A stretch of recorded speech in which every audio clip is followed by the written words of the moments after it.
All right, Jim, what's the difference between anxiety and fear? Ooh, that's a good one. Are we live? Yeah, we're live, Awesome. baby. We're Okay, doing so difference between anxiety and fear. Fear will elicit, hopefully, a fight or flight response. Fear is kind of your indicator. Hey, we need to protect ourselves. We need to mobilize for a threat. We need to activate our fight or flight or freeze. Anxiety is a whole different ball game. Anxiety, by definition, is anticipating a future event that hasn't happened yet and worrying that it's not going to go the way you want it to go. The challenge is it's the same physiological response in your body. Damn it. So the anxious response, there's a physiological shift in your body. It pings the amygdala and it activates and mobilizes the body to protect itself. That's the anxious response. And then the anxiety feeds upon a worry pattern. You'll notice you don't need to eat to feed anxiety. You don't need to exercise to feed anxiety. You just have to think. And the anxiety builds upon itself. But yeah, the physiological response of the thought pattern, fear, hey, I'm in danger, something's happening here. Physiologically, similar response to anxiety. That's a bitch. Yeah, it's, I would say it may be a setup for failure. So I think about it like this. Anxiety is waiting in line to get on the roller coaster. Yeah. Fear is you're at the top of the roller coaster and you're about to descend. Right? Yeah.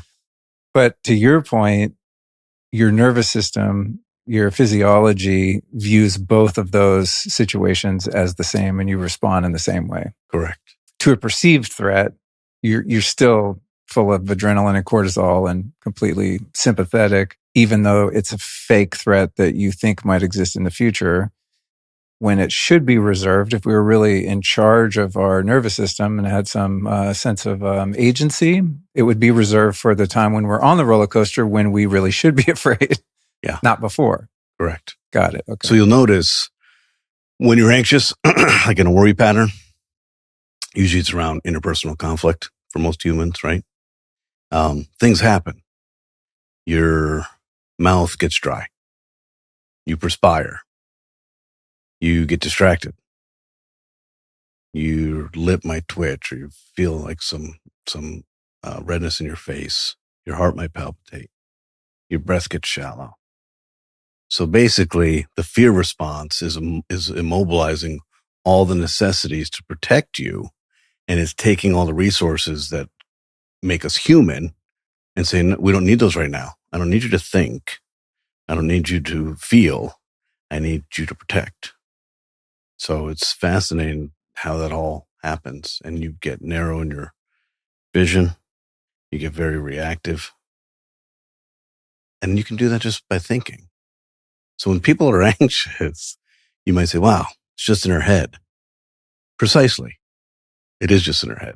But the physiological response is the same.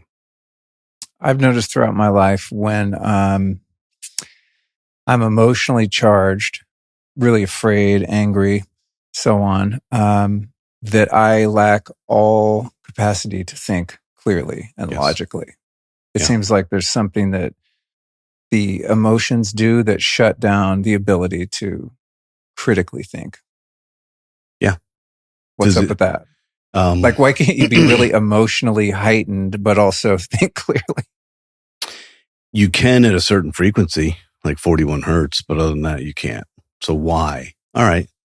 Can we talk about the brain a little bit? That's all I want to talk about, baby. Let's do this. All right. So the currency of the human brain is not time. It's not money. It's not attention span. It's oxygen-rich red blood. Okay. Now, we've already talked about anxiety and fear, and that aspect of our brain is called the autonomic nervous system, and it's managed by the amygdala, which is the reptilian part of our brain. So it's not high consciousness. We wouldn't call it a reptile brain, right? It's an almond-shaped piece in our midbrain, and it has an incredible capacity for self-preservation and protection. It's a really perfected system. This part of our brain, our prefrontal and frontal cortex, separates us from primates. We're a lot like primates, but this part of our brain separates us from primates. This part of our brain is our cognition, our thinking, our executive functioning, our logic, our emotions, our decision making, our ability to be patient, present, our character, and our personality. This is my humanity. This is my reptile. So what happens when you are emotionally charged, stressed, anxious, fearful, agitated, filled with shame? Your amygdala is a little more sophisticated than your prefrontal cortex because it has millions of years of neuronal circuitry. Imagine how much you've learned in your lifetime, how much adaptation, how much resilience, how much shifting. You're a learning animal. Well, add millions of years to that. You think the amygdala knows how to do its job? It knows how to do its job. It is a perfected system. This part is trying to make up millions of years of expertise here. So when you are anxious, your amygdala says, out of the way, forehead, I got this. I don't need you thinking. I don't need access to anything. I don't need your personality. I don't need your charm. I don't need your patience. I don't need your presence. I'm going to protect you. So go sit at the kids' table. I got this. That is what's happening. And this part of who we are as humans is fascinating, and it's a real challenge because we don't know this. So when we are in that reactive state, I wouldn't call it conspiratorial. This is more like evolution of our brain. But when we're in that state, we can't even downregulate it on our own. So if you're in a angry state or hypervigilant, just like this, and I said, hey, dude, chill. That doesn't work. You'd be like, I'm going to show you chill. How about if I said, wow, you're in a bad mood? What? Take a breath. What? So even the people around you who may know, hey, let me help you downregulate. The thing that we need to understand is when there is no oxygen-rich red blood flowing through your prefrontal frontal cortex, there is no you. You're not there. You are in a survival instinct of like an animal. I'm thinking of road rage. Oh, yeah. Oh, someone who's an otherwise logical, happy-go-lucky person can turn into a homicidal maniac. Correct. In an instant. Correct. And this is the evolution of the human brain. So the challenge is, again, there's aspects of our brain that have evolved in a longer period of time than other parts of our brain. Other parts of our brain are trying to catch up. But even today, our brain is much like it was as a caveman. So the evolution hasn't caught up. In the case of road rage, there is no executive logic. There's no executive functioning. There is no access to anything but that rage machine. And that rage machine builds upon itself. Think about in road rage, the reaction of the person you're raging against, and think about how specific and targeted you are on every little movement of that person. So if they go to flip you the bird or they swerve a set, whatever it is, you have a hyper microscopic viewpoint on everything they're doing because your rage cycle wants more ammo. Feed me more. Let me really go down this path. Yeah.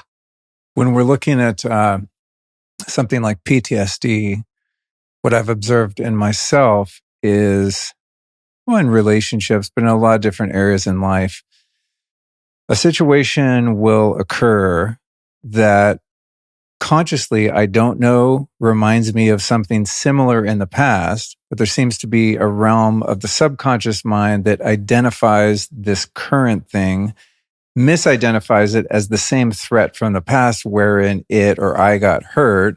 So it comes to the surface to protect me, thinking it's the same thing that happened before, when in reality, it's not, right? Correct. People getting triggered and things like that, right? It's like people overreact.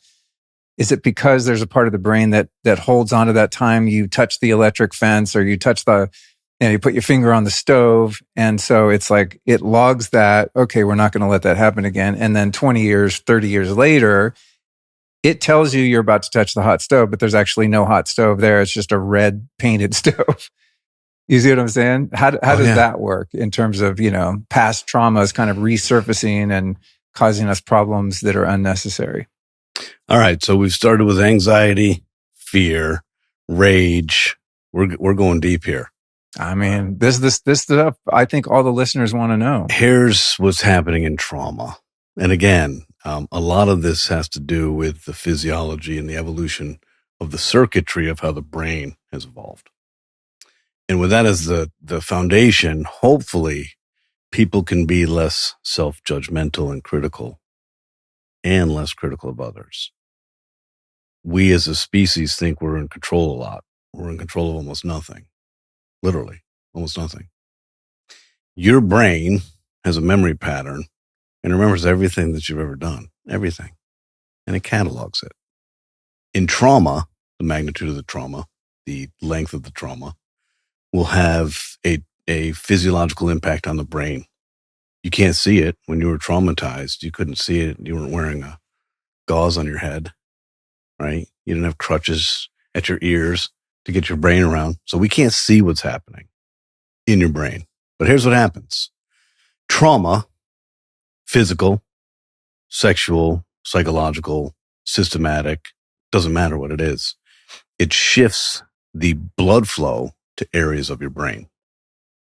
Specifically, it diminishes blood flow to your hippocampus, which is your memory center, and your prefrontal and frontal cortex. Now, we've already established that the prefrontal and frontal cortex is our patience, our personality, our character, our executive functioning, our logic.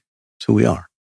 So the traumatized brain loses blood flow to the memory center and here. So what does that do for me as a human? One, it has me stuck in a pattern of memory that elicits that response of I'm in trouble. Two, I'm not creating new neuronal coherence. I'm not growing. I'm stuck.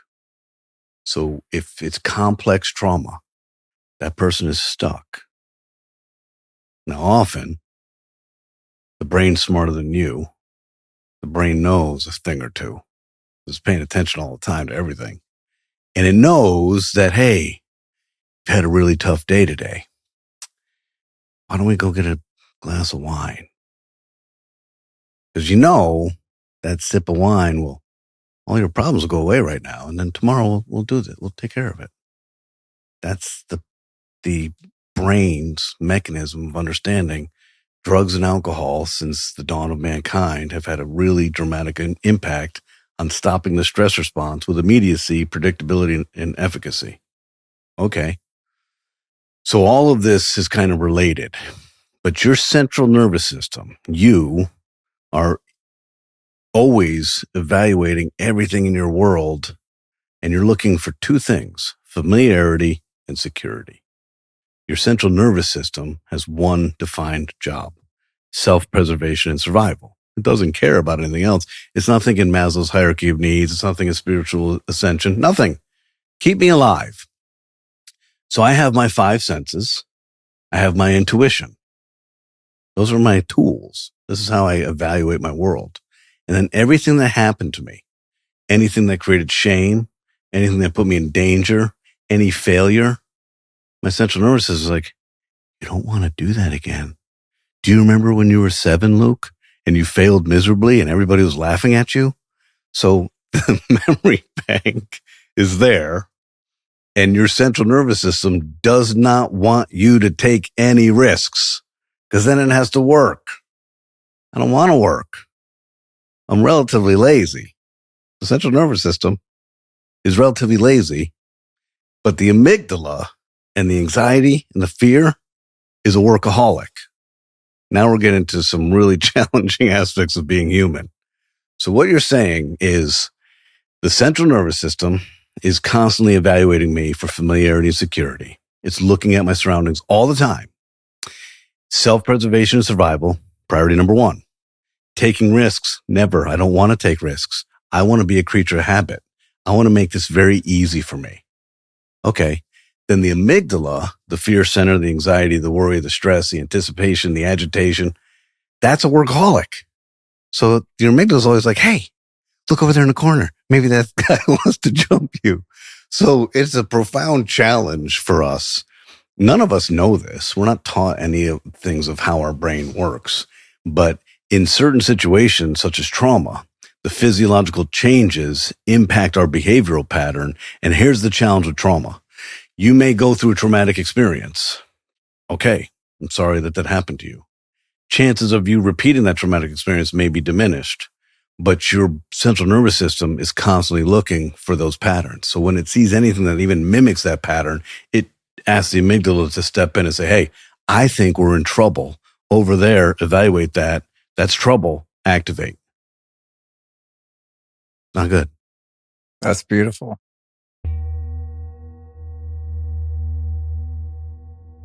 I'm going to share something super wild with you right now. Did you know that if you laid them all out, your blood vessels would stretch for 60,000 miles? It's crazy. That's a lot of distance to cover.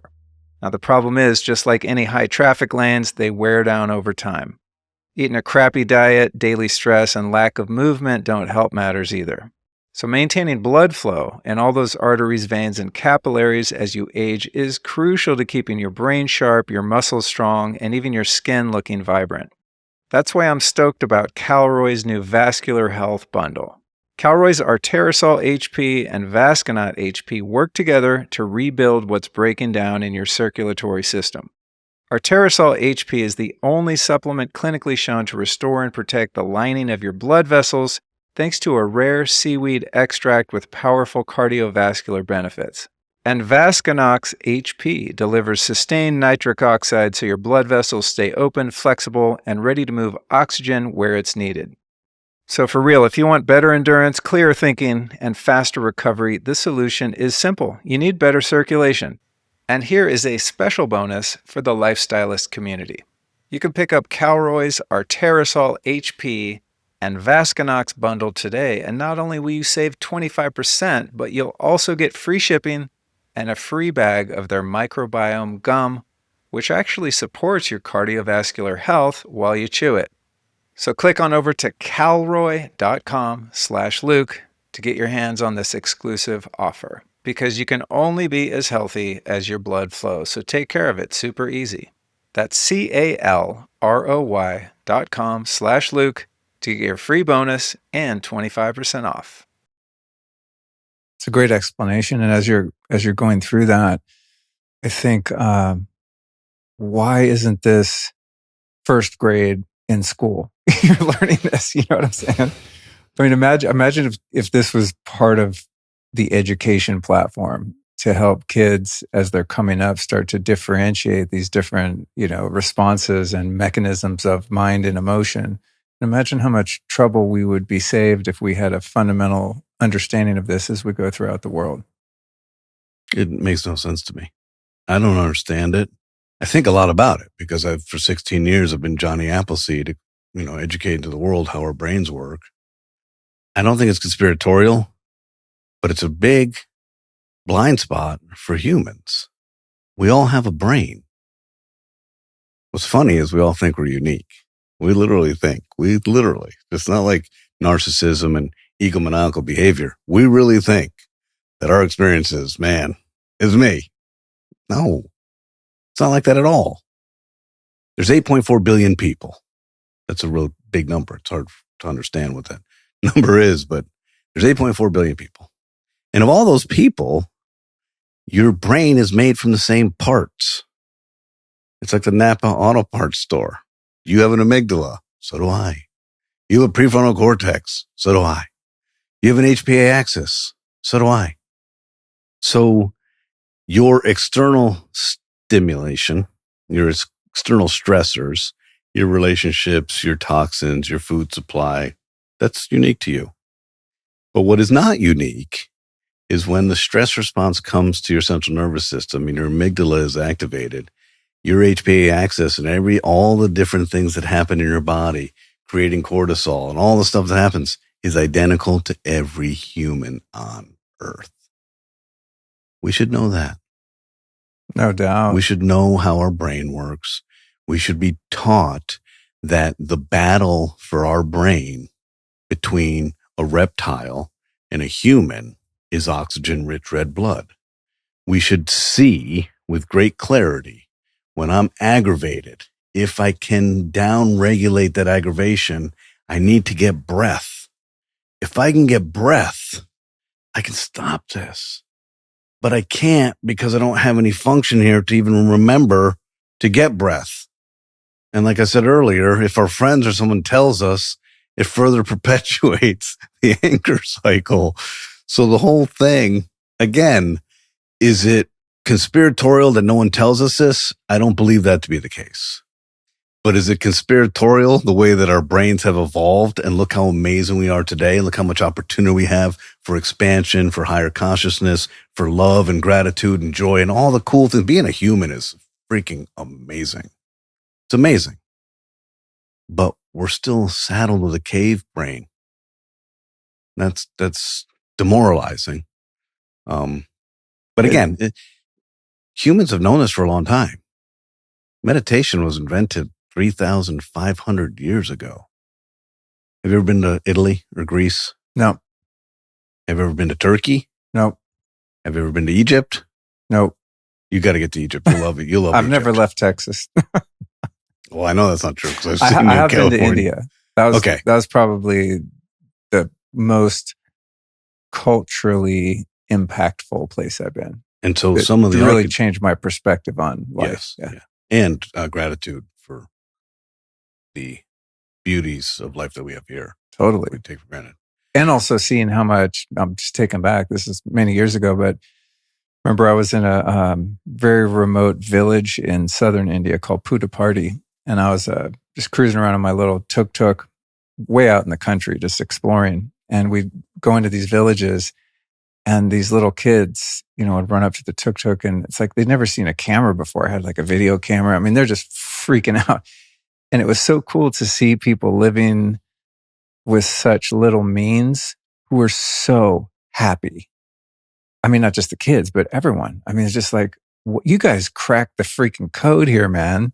I mean, you don't have plumbing in your hut, and you've cracked the code on joy and happiness more than I have. And I've had a life of privilege, comparatively speaking. That was one of the biggest things for me, is just seeing like, wow, it really is an inside job.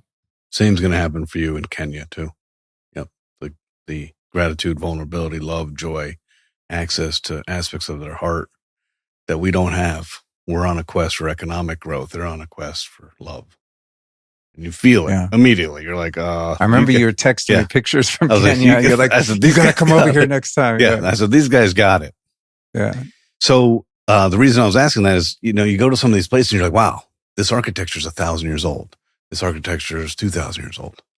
Well, it's hard for us to fathom. 3,500 years ago, meditation's invented. So they already knew at some point, I don't need to be like this all the time. I can't just go. They learn to meditate. Meditation is a practice. It's a discipline. It's amazing. But why do you meditate? What's the physiological benefit of meditation? It's redistributing oxygen-rich red blood from your amygdala back to your forehead. Oh, I didn't know that. That's why you meditate. That's why if you go to a monastery, the monks aren't beating the crap out of each other or having interpersonal conflict or fighting or agitated. Yoga, Tai Chi, breathing exercises, anything that's a practice of mindfulness. No one tells you this either. The whole physiological benefit and why you would even practice any of those is to oxygenate your forehead.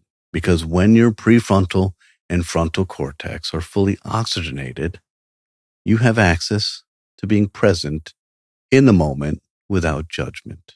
You have access to your personality. You have access to deflect the chaos. When you're in a good state, someone comes to you, triggers you. If you're in a good state, you listen, you pay attention, you deflect, and you're able to respond with command of your thoughts. When you're not in a good state, someone comes to you with the same trigger. You do not deflect. You do not respond. You react. Some people react in isolation and sadness, and other people react in anger. So it's epigenetically your pattern and your socialization. But it's all related to this. So if I'm in a state where I am agitated, think about it. If I'm in a state where I'm agitated, what's happening? My breath is shallow. What is happening there? I'm not getting any oxygen here. So to think that I would have the capacity to think, I clearly don't know how the brain is wired, because there is no capacity to think. I will not do it. It is a physiological impossibility. And yes, I do fundamentally believe that we should all be taught how our brain works. It is our operating system. It is how we're going to make it or break it in this world. And no one tells us, here's your operating manual. Here's how your brain works. It's crazy because I look at humans sort of like I don't know, like a reptilian brain might be good, like a Komodo dragon or a gorilla with a supercomputer in the front of our head. Right? It's like it's our greatest gift, but also our greatest enemy at the same time. It's like we have agency, but because we don't know the things you're sharing with us today, right, we're controlled by the Komodo dragon gorilla. Yes. So many of us, right? Yes. We don't have agency because we do have that computer here. We can't access it because of the Komodo dragon. Right. And the Komodo dragon seems reptilian and lower functioning. That son of a bitch knows how to work. Right. So that's why I said earlier, you got a workaholic with reptile brain, and you got an amazing but lazy supercomputer. We can't access this because this thing keeps worrying about this. Yeah. Like sometimes you worry about something and you solve it. And then in that empty space, maybe it's a second, maybe it's two, your brain says, hey, you didn't worry about this yet. Totally. Yeah. Yeah. Yeah. So you're right. And I think that's a good way to look at it. We are gorillas or we are reptilian. There's a lot of primal function in a human being, but we do have access to a supercomputer. And they say, hey, you have access to 10% or 7% or 3%, and you have this fight between your unconscious mind and your conscious mind. All of that's true. And it's a battle. Now, physiologically, we look at the biology and say, hey, this is the battle. The battle is oxygen-rich red blood.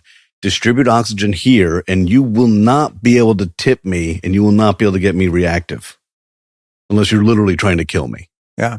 Other than that, I'm going to stay my ground, and I'm going to be in a patient present state, and I'm going to see the manipulation.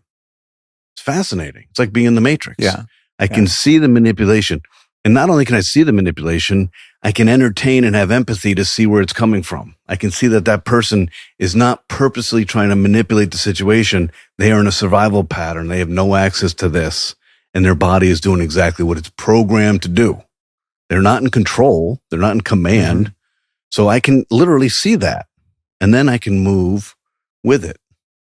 Yeah. That's such an important teaching, and one that's helped me a lot in the realm of resentment, which I used to be really tortured by, just rumination and thoughts of revenge. And I mean, I used to just hate people, not even for good reasons half the time, right?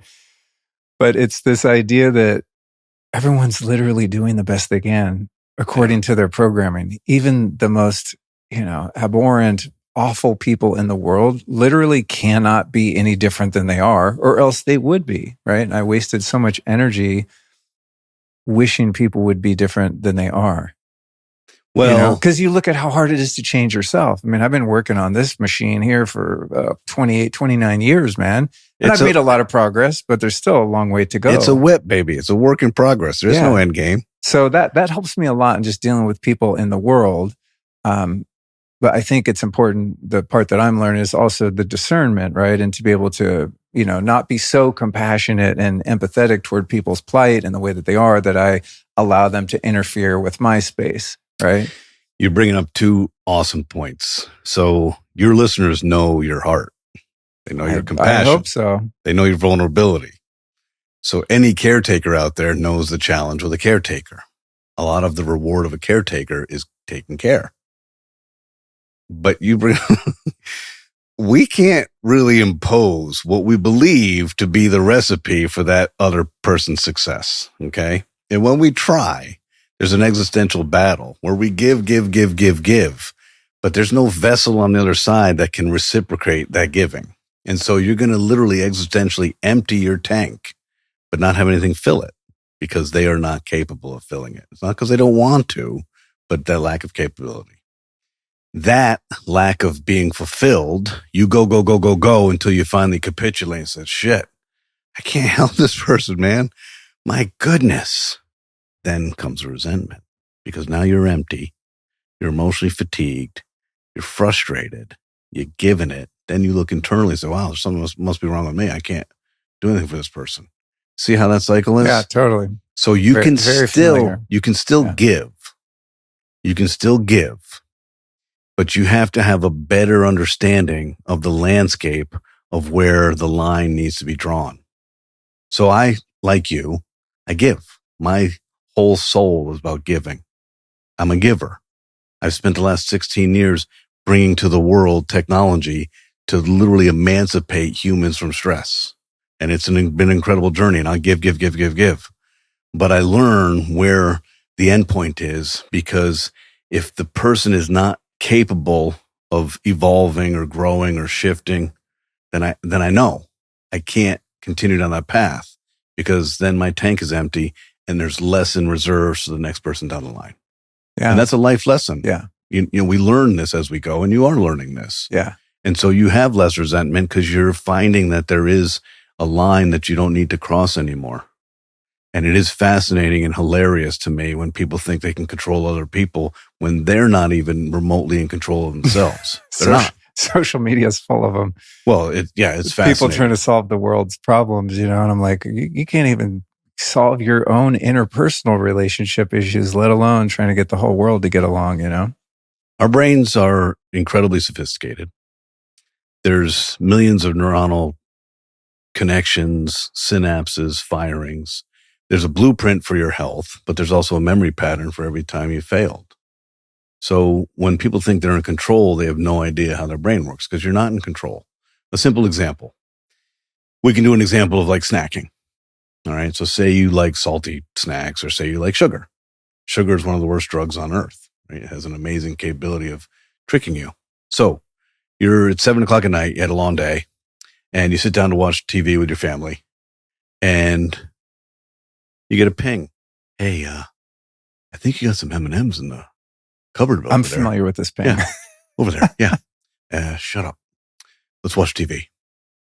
10 minutes go by. Hey, remember, there's M&Ms in the cupboard. Shut up. I'm not interested. I'm not going to snack tonight. So many conversations happen until the amygdala and this manipulative pattern says, we're not losing. We don't fatigue. We keep coming. And we know your weaknesses. It doesn't matter when it is. It could be 8:11. It could be 8:36. I guarantee you, most of the time, you are finding your way into that cupboard, now mindlessly eating those M&Ms that you've tortured yourself for the last 95 minutes talking about. So when people think they're in control, they're not. They're not. Your amygdala is more in control. Your history is more in control. And the food companies that are putting the glutamates and the excitatory neurotransmitters and the neurotoxins and all these incredible chemicals in the food to create addictive behavioral patterns. Sometimes you eat salt and you're like, wow, I could really use something sweet. And then you have something sweet. And you're like, wow, now that I have something sweet, I could really use something salt. What? So yeah, I don't hold people in high regard that think they can control or have all the solutions, because first we have to stop. We have to have some humility. We have to understand the human brain. Once you understand the human brain, then you really have humility, because you're like, wow, this thing is a complex mechanism. I understand it's a closed loop ecosystem. Your brain and your body is perfect. It has a perfect blueprint, perfect health for you. It doesn't need anything. It has biochemistry balance. It has neurotransmitter. Everything is there. It's everything around us and the choices we make, our epigenetics, our friends, our family, our food, our drink, whatever it is that alters that homeostasis. That's how this works. And then we start building these patterns, and then this manipulative behavior happens. I'm going to get a little personal here, you guys. Are you feeling bloated, gassy, sluggish, and constantly hungry? The real problem might not be what you're eating. It could be what's missing. Check it out. Most modern diets are loaded with sugar and processed crap, but they've stripped out the essential bitter compounds that our bodies need for proper digestion. So now a lot of people are turning to synthetic GLP-1 drugs like Ozempic to control appetite and blood sugar. So it's sort of like Big Food took the bitters out of our diet and replaced them with sugar, and now Big Pharma wants to sell us drugs to fix the problem. But why take a drug with possible side effects when nature, of course, already has the answer? Digestive bitters are a remedy that stood the test of time, and the most comprehensive formula out there comes from Just Thrive. Their digestive bitters harness 12 time-tested herbs, each with unique digestive benefits, and they work with our body to promote bile flow, support smooth digestion, and enhance nutrient absorption. If I pop 2 capsules of these bitters with my biggest meal, I walk away feeling energized and satisfied, which is how you're supposed to feel after you eat. And it also works wonders for proper elimination, too. So hop over to justthrivehealth.com and use the code Luke20 to save yourself 20%. Because it turns out the real solution wasn't in a lab, it was in nature all along. Again, that's justthrivehealth.com and the code is Luke20. Going back to the meditation piece and bringing more blood flow to the prefrontal and the frontal cortex, how does that relate to building that like witness observer perspective? Oh. And I say that as, someone who's been meditating for a long time, although I got the NuCalm guy here and we'll talk about how that's basically replaced meditation because it's just faster, easier, more effective. But we'll get to that, which was hard for my spiritual ego to accept, because I'm like, no, I'm going to go old school Vedic, But one thing that's been a huge benefit for me over, decades of meditating is the building of a part of myself, higher self, call it what you will, that is like in the room right now. It's like one of those jokes when you talk to your shrink, is it in the room right now? But there's a aspect of myself that's aware of the Luke sitting here talking to Jim, right? And it's a self-awareness, but it's also kind of a meta-awareness that's observing the thoughts before they come words and impulses and feelings and all of that. And that is the part of myself that has more and more agency over how I respond or react in different situations, whether they be stressful or not, right? There's like a babysitter or an adult in the room that's kind of watching the persona version of me run around and do its thing and kind of keeps me in line and keeps me in a state of joy more so than I would if that wasn't present. In other words, like I feel control isn't the right word, just aware. I like command. Yeah, command, or just there's a more broad awareness. And I know absolutely that is a result of meditation because when I'm in meditation or I'm using NuCalm, there's a person, there's a me that's observing the phenomenon of thought and feeling, right? Well, then who's the one watching that? Yeah. That's someone, right? And I think in the years before I had that separation, there was no gap between life happening and me reacting to it from that animal limbic brain, right? Because there's no separation there. There's no differentiation between like the thoughts or feelings that I'm having and me as the experiencer of those thoughts and feelings. Yeah. How does that relate to blood flow? Because I've never thought about it in that way. It's all directly correlated. Your meditation journey, your experience with NuCalm, every time you do it, there's a cumulative benefit of you down-regulating the strength and capacity of the amygdala. I liken it to putting the amygdala at the kids' table. I like that too. So, Dr. Holloway, that's good. Yeah, he said, listen, you don't belong here. You haven't really belonged here. You've overstayed your welcome. I'm in command. I'm in command of how I want to think, the choices I want to make. You're not going to command me. Before social media and the connectivity of technology, we had a lot more command. Someone would have to come to your door to activate your, discussion with them. Or someone would come to your house and sit and share a drink with you or a cup of coffee and talk with you. Those days are long gone. In fact, they seem so nostalgic. It's like, wow. Yeah, we used to do that. We used to go to people's houses and hang out. Remember when you were a kid, you just like roll over to your friend's house and knock on the door and just go hang out? If somebody showed up to my house without a warning, I get annoyed if people call my phone without texting first, That's how warped we are. So, but today, it's free access to trigger you. So somebody is having a bad day.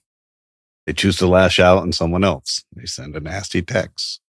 this unbeknown person takes the text, reads it, and reacts. So not only do we foundationally have a challenge in how our brain has evolved and the strength of the reptile brain versus our forehead. That's already fundamentally a real challenge. But now we have everybody else's chaos coming at us on all these different angles. There's no warning sign on your phone that says, hey, angry text coming from an a-hole. Do you want to open it? No, you just open it and you're like, what?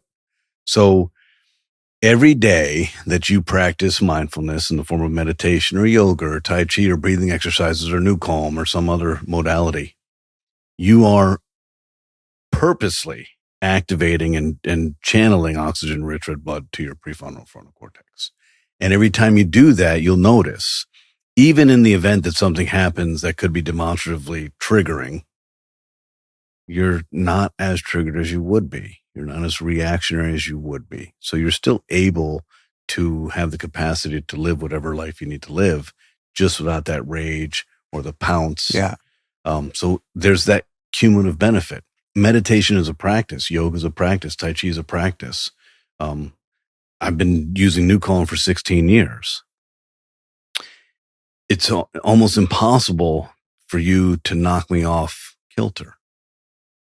But 16 years ago, it was nearly impossible for you not to. Yeah. Serious. Totally. I was born with an identical twin brother. Yeah, I've met I your had brother. the luxury of sharing a baby apartment with another man for 9 months. We fought the whole time. We left the womb. We were wrestlers our whole life. We fought. We were ambitious. We're AAA, go, ass-kicking machines. Very judgmental. Very quick to be critical. Fast decision maker. But boy, I gave no one any quarter. That's shameful. I'm disappointed in myself that I lived like that, but that's my brain was like that, and easily reactionary. And if you put me in a corner, my first thought is always, I will kill you. I'm sizing you up. I'm looking at your knees, your hips. I'm looking at what I'm going to dislocate, and I'm looking at your throat, and I'm going to throat punch you, and I'm going to kill you. Right? So That's funny. just how my brain was wired. Yeah. I look at that person who was 40 years of my life. I'm like, wow, what a braggadocious, self-centered, critical a-hole. I was still a good person. I was still raised by 2 psychotherapists. I still would do anything for you, but I was so quick to judge and so quick to react. I would never go back there. I love being in the position that I'm in today where the world is open to me. I can observe and be that active listening and being quiet, silent and listen are spelled with the same letters. Wonder if that was meant that way, right? But it's fascinating to live in an observational pattern because everything you see, you're aware of. Most people, because we're stuck in this loop of high stress and poor sleep and high stress and poor sleep and high stress and poor sleep, we are spectators in our own life. Now, anxiety is future thinking, depression is past thinking, but we're not present in our life. My practice of NuCalm has allowed me to be present in my life, and I love my life. And I've accepted the end of my life. If I were to die, flying home, I'm okay with that. I have no fear of anything in my life today. I have an access and a vessel to joy and gratitude, patience and presence, good people or bad, where to apply resources. And it's a command that I never had before. And so that's a cumulative benefit. You don't become a monk because, hey, I'm going to go shave my head and go live in a monastery. Oh, okay, you're now a monk. Let me give you a badge. No, you're going to practice meditation for thousands and 10,000s and 100,000 of hours to establish that right and access to where you are today, which is being patient and present in the moment without judgment. Yeah. Those words mean a lot, but very few people understand what that is. Present in the moment without judgment means you have no thoughts going through your head. I don't have 3 conversations going on behind my eyes right now. I don't have 7 pings and dings. I don't. Nothing. You know what it feels like to me is that there's like a gap of separation between subjective and objective reality. So I was just in Colorado, as you know, we bumped you to today because I couldn't get out of the airport. Our flight gets canceled. In those situations, like I hear them on the loudspeaker, Austin, passengers, yada, yada, the flight's delayed. In that moment, I see the thought come up, fuck this, right? But there's a little bit of a gap where I go, that's just an opinion that the mind had on the situation that has nothing to do with reality, right? And then, a few more announcements come and it's like, flight's canceled, bye. Go home, people, and it's like there's a gap of separation wherein I have the command, I guess is the word used, which is good. It's like I have the opportunity to make a decision on how I'm going to frame objective reality, because the objective reality is neutral, right? I'm sitting here in a building. I thought I was going to get on that metal thing and go somewhere. Now I'm not. It's totally neutral. But the mind makes up a whole story about how dare they? I need to get home. What's Jim going to think? Maybe he'll miss his flight. This phantasmagoria of fantasies that have nothing to do with the actual reality, right? But there's a separation where I can go, okay, I'm going to actually just surrender to this moment and just be in the reality. And the reality is I'm sitting in a building. I got a beautiful wife sitting right here. We're having the best time ever. We got a cute little dog with us. We're in freaking Aspen, Colorado, one of the most beautiful places on the planet to be during the summer, at least for me. And this is awesome. We get to stay another night here. We go to a great resort. We live our best life. I go out in the gym. They have a barrel sauna outside looking over the mountains. You know what I mean? I'm living my best life. The objective reality hasn't changed. My flight got canceled. I'm stuck somewhere. I want to be home. But those small gaps of separation where I can actually find a completely different experience based on my perception. It's like there's a moment there, just these microseconds where I can elect to have a different perception of the same reality. Yes. Right? And it's like, I totally attribute that to first years of meditation. And now, I don't know, I've been on NuCalm since 2018 probably or something. Yeah. I mean, it's been, I don't know how many years that 8 is. years at least. Math isn't my strong suit. I mean, that's like almost every single day I'm doing NuCalm. And I'm not just saying that because you're here. But it's like for people that think, oh, meditation's boring or I'm not good at it, or they don't understand something like NuCalm, which hopefully we will in a few minutes as we get into it. But it's like, it's not exciting, to meditate and take time in presence. But the payoff, man, is so life-changing. Because a thing at the airport is relatively no big deal. But my dad just died a couple months ago, and it's like, wow, the grace and courage with which I was able to walk through that and continue to walk through that. It's the same thing, right? It's to be able to alter my perception, to be able to ward off thoughts that have no basis in reality, that are only here to hurt me, while the amygdala trying to protect me, right? It's like, wow, you can live in a completely different world if that amygdala is at the kids' table and the adult in the room is the higher self, or the more intelligent, the eternal self is the one who's actually calling the shots on where our attention and focus and what opinions and judgments we allow into our consciousness or not. It's like you literally create your own reality. You do. And what's interesting in that half a second where you had a choice, we have a choice.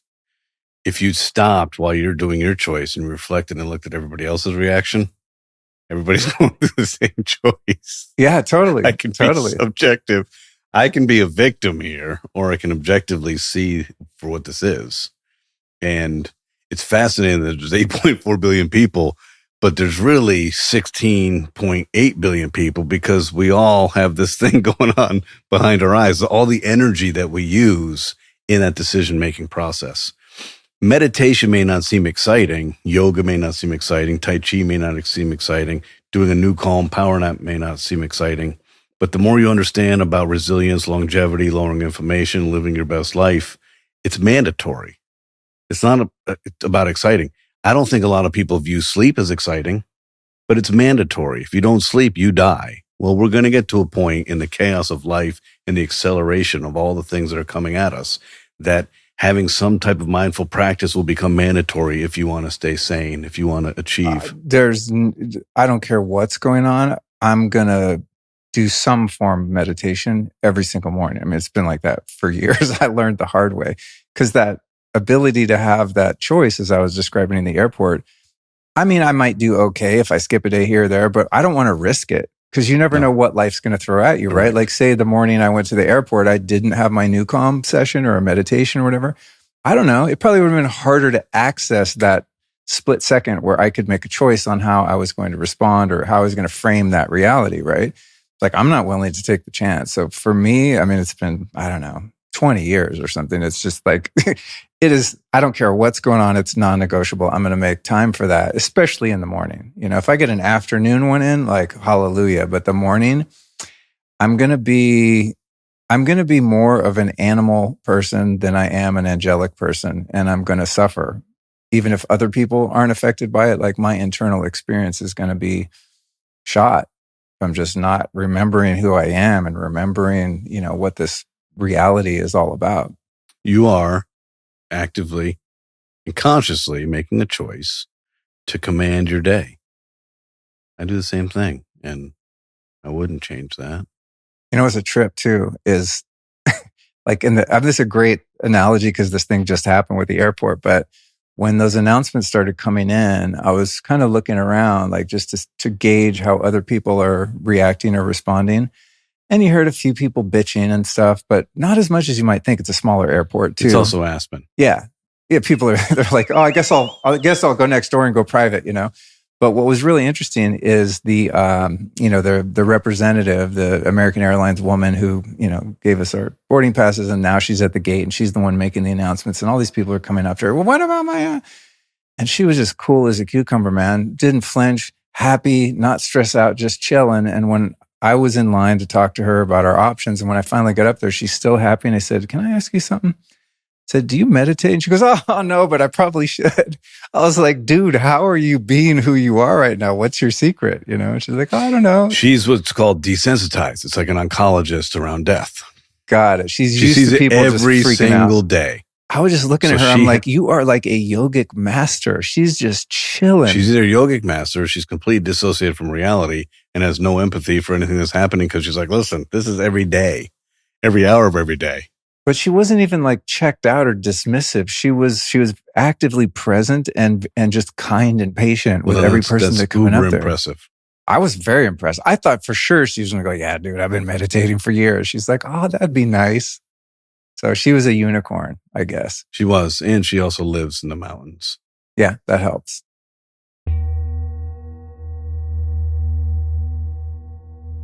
I recently signed up for this subscription service called Quantum Upgrade, and it's been a major game changer for my energy, EMF resilience, and the overall feeling in our home.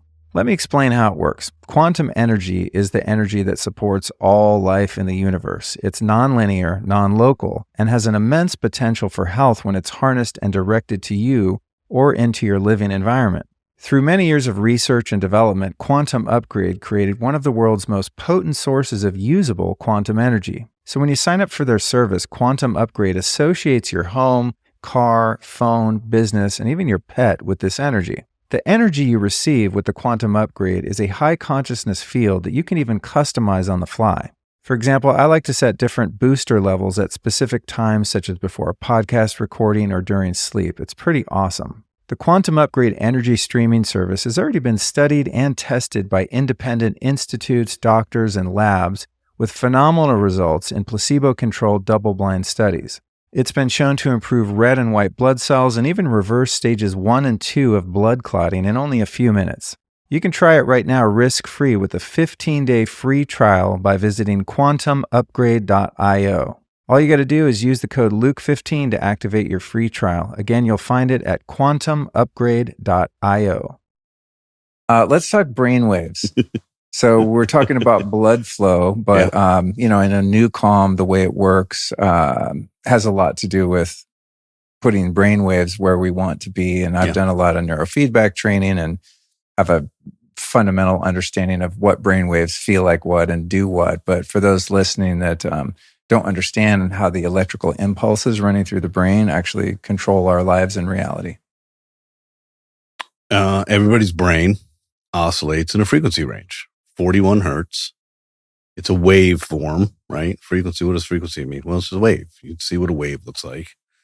And in this frequency range, there are 5 categories. There's delta, theta, and alpha. Those are slow waveforms in sleep. There's beta and there's gamma in action-oriented. Those are faster. 0.5 hertz is the slowest waveform. You have to have some brain activity or you're not going to be here. And so 0.5 hertz to 4 hertz is delta, and that's dreamless like deep sleep. So when your brain is oscillating at that frequency, we know what you're doing. It's not, hey, I wonder what Luke's doing. No, you're in dreamless like deep sleep. Dreamless like deep sleep is fascinating because it's what happens when you fall asleep on the couch and your partner or someone tries to get you and you're like 2,000 pounds because it's full gravity and your body mass and there's no activity. You're just like in a coma. Theta is 4 hertz to 7 hertz, faster frequency above deep sleep. It's a lucid dream state and is the healing zone. That sounds pretty good. The healing zone. This is the only time in your biorhythm that your cells clean their toxins, do your cellular maintenance, that your mitochondria, which is the energy source of your cells, is restored. This is why humans must sleep to stay alive, because your cells, which is critical for your biology and your living, that's when they kind of restore. Alpha is 8 hertz to 12 hertz, and it's commensurate with creativity, being in the zone, transcendental meditation, falling into sleep. And then we have beta, 13 to 15 hertz is you're awake, but not really that excited to be living. You're just kind of like, getting through it. 15 to 20 hertz is the learning zone. There's a frequency associated with learning, which is fascinating. Again, one of those things that we should know. What do you mean there's a frequency associated with learning? Well, in this frequency, you will learn. Outside of this frequency, you won't. Like, why aren't we pumping classrooms with that frequency exactly during the classes? Exactly. It doesn't make any sense. 20 to 25 hertz is a faster frequency, and that is associated with stress and worry and fear and anxiety. I like this one. Is that what's called high beta? Yeah. Okay. I like this one. Anticipatory anxiety. You mean I'm anticipating an anxious thing coming on and it's making me anxious? Only humans have to deal with this. No one else in the animal kingdom has anything. That anticipatory anxiety, what are you talking about? 25 to 30, higher beta, is a stronger sense of fear and stress, anxiety, worry, agitation, impatience, distraction. 30 to 38 is kind of a state of shock. So you're fully dissociated. You are literally in survival mode and there is no function. Your ears can hear, but your brain can't interpret information. So if you've ever looked at anybody who's in shock and you look in their eyes, they look like they're sharks. There's no life in there because there's no activity there. They're literally simply just surviving, and they probably have blacked out. They won't remember to have an aphasia experience there. And then above all of that, and this is a cool nuance of the brain, is this sweet spot called gamma, 39 to 41 hertz, a high tight band of frequency associated with exceptional mental acuity, emotional intelligence and activation, activating your gross motor cortex and your sensory motor rhythm. So your musculature and your physicality is activated. Your peripheral vision, so you can see better, survival. Your olfactory, your memory center. Your peak. So this is fascinating to me because everything is math and science. So frequency and the exact frequency that my brain is oscillating at directly correlates to my mood, my thinking pattern, and my behavior. This is the last of the, how do we not know this? Why has no one told us this? Is this mic working? Who's watching us and why? It's insane. Okay. So it's correlated. There's a correlation and there's a fabric to all of this. The amygdala, the reptile brain, strong, sophisticated, loves to work, activates, and does all these things to suck the oxygen-rich red blood from our forehead, our patience, our presence, our philosophical thinking, our waning, our humanity. Your amygdala doesn't care. It's like, listen, I'm a reptile. I just want to work. This frequency, if I'm at 25, 26 hertz and my frequency is going too fast, well, then no wonder I'm distracted. No wonder I'm perspiring. No wonder my heart is kind of skipping a beat. No wonder my breath is shallow. That's the relation. Stress, shallow breath, amygdala activated. Who's going to take the resources? Not this. So all of our behavior is directly related to the frequency of our brain at that time. That's a mind bender. Humans, since we were cave men and women, dragging knuckles across this earth, trying to survive and build a species, we have relied on, created, or discovered ways to change our state of mind by modulating the speed of our frequency. And I guarantee you, most people have never even thought about this. It's our life. So when we are feeling mentally lethargic, we woke up, we're not feeling our best, we got a big to-do list, what do we reach for? We reach for espresso, Red Bull, 5-Hour Energy, Monster, Starbucks, Dunkin' Donuts, a multi-billion-dollar accelerant drink market. Now, I have some sips. All of a sudden, voila. It wasn't magic. It increased the frequency of my brain. Oh, okay. You have a tough day, interpersonal conflict, things weighing on you. You just feel miserable. You say, hey, I'm going to have a glass of wine. You have a sip of wine. Wow, my life isn't so bad. That's not magic either. It slowed down the frequency of your brainwave. If we feel anxious, we take an anti-anxiety pill. If we feel depressed, we take antidepressants. If we have trouble sleeping, we take a sleeping pill. Wow. We're pretty pedantic, this highly evolved human species. We have to rely on all this external stuff to regulate how I want to feel. How about if I just choose how I want to feel? Exercise, intimacy, texts, all of these things modulate the frequency of our brain. And the frequency of our brain directly correlates to our behavior, our mood, and our thoughts. All the time, every time. That's so cool. I love the way you outline that, because I think when many of us hear frequencies, man, vibrations, it sounds a little woo-woo. But this is so grounded in science. I mean, it doesn't sound woo-woo to me because I'm a woo-woo guy, but I think that many people sort of discount that realm of the human experience, and the way you just described it makes it primary. I mean, that's what everything in our experience is. Because everything is a projection of our brain and our senses and how we interpret our environment and things going on. And to your point of like self-regulating with all of this exogenous input, I never thought about it that way, that it's like all a game of brainwaves. That's crazy. Because I'm running through my day and I'm like, oh yeah, I'm pinging back and forth, just doing all these different things to get my brainwaves right so I can do what I want to do and feel how I want to feel. Your mind is telling your brain what it wants to do next. Oh, I got to do this. You know what? I'll have an energy drink. Oh, I have to do this. I'll have some water. Oh, I have to do this. I'll have some glucose. It's crazy to me. So meditation, yoga, breath work, it takes your brainwave frequency from wherever it is. Now, it's nearly impossible to begin a meditative practice if you're in a high stress response. That's going to create some anxiety and some challenges, just downregulating. But in those practices, the game is simply slow down the frequency of my brain and start to cycle me near alpha, because that space I can be present in my life and a participant in my life. So for those of you who look at frequency as woo-woo, fine, whatever. It's just ignorance because you don't know. And that's fine because no one told us these things. But this is a fundamental operating system of your brain. If you want to get down to the brass tacks of how you operate and who you are as a human being from birth to here and wherever you live, it's all frequency modulation.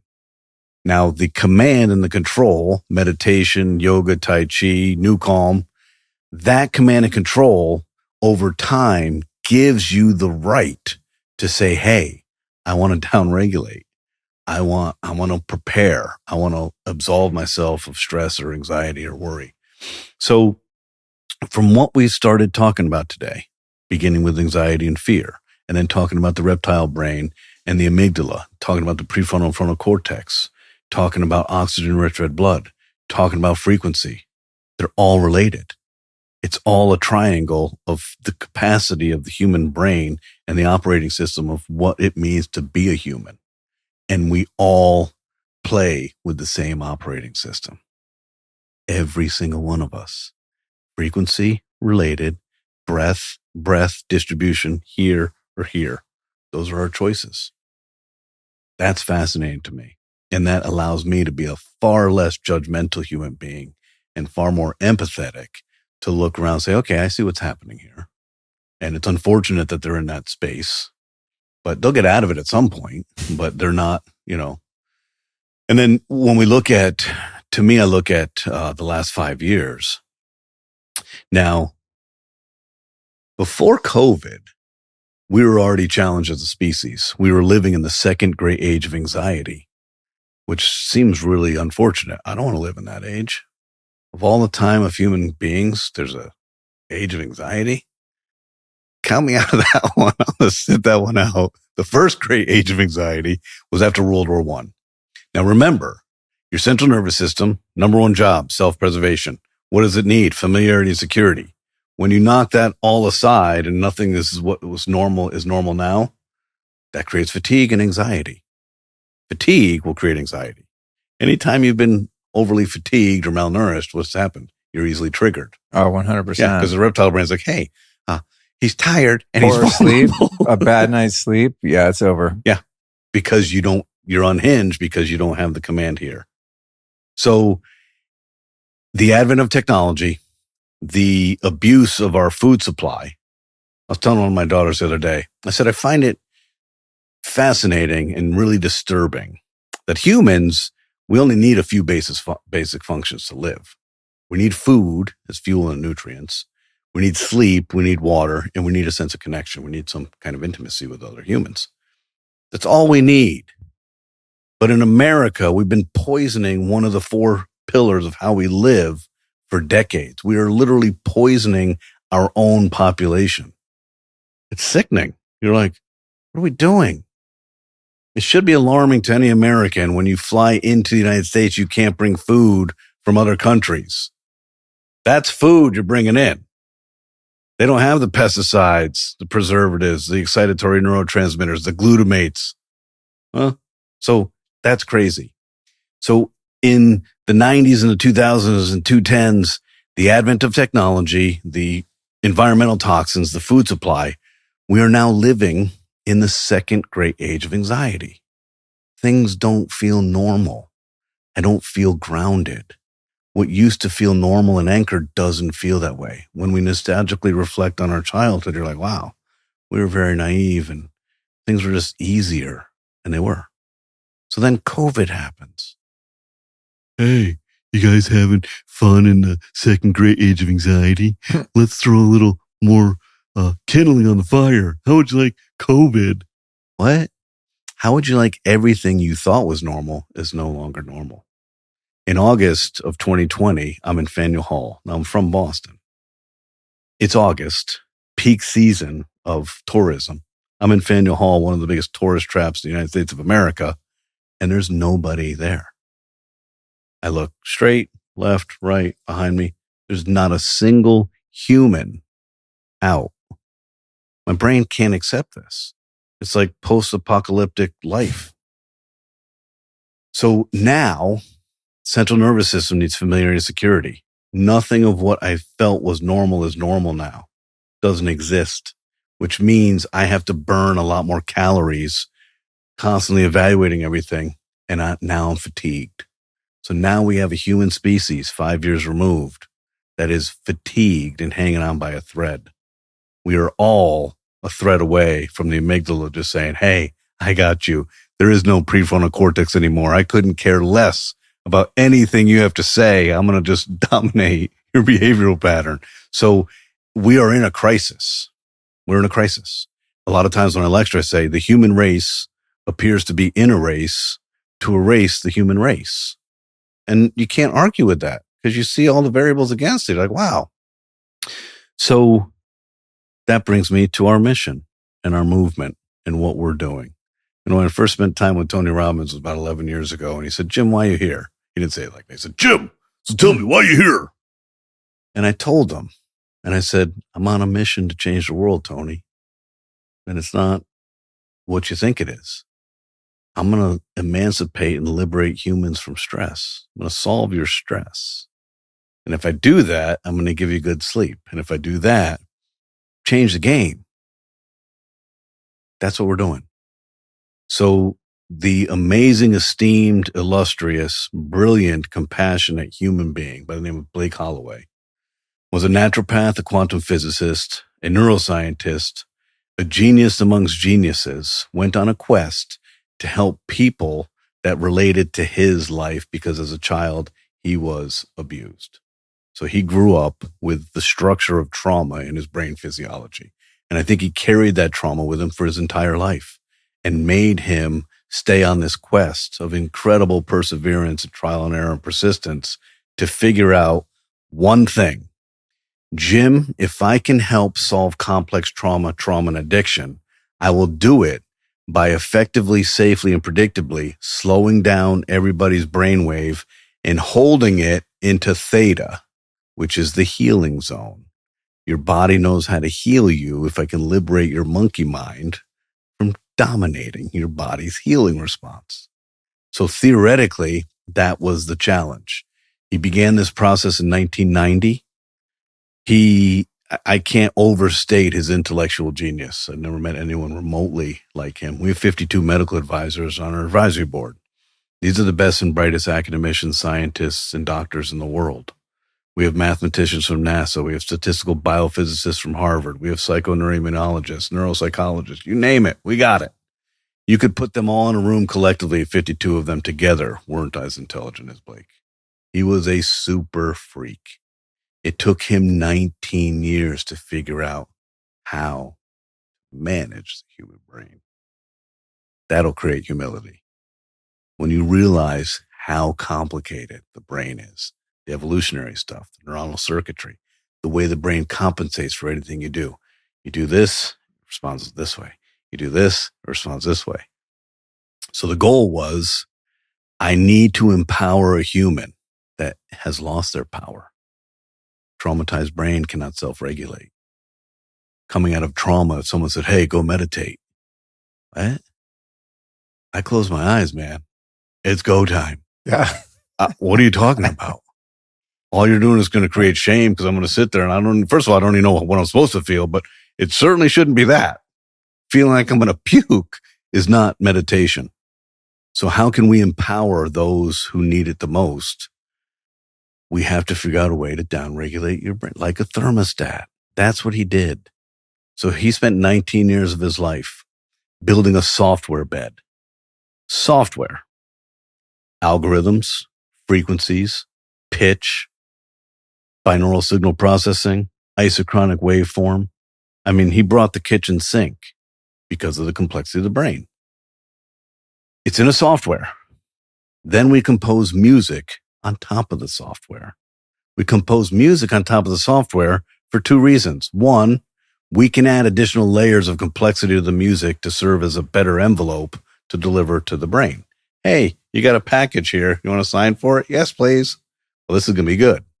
Secondarily, we didn't want you to have to hear the physics, which sounds like this. It's agitating. You're not going to help me relax if I'm listening to that. So he built the software. We built the music. And here's the brilliance of Blake's invention.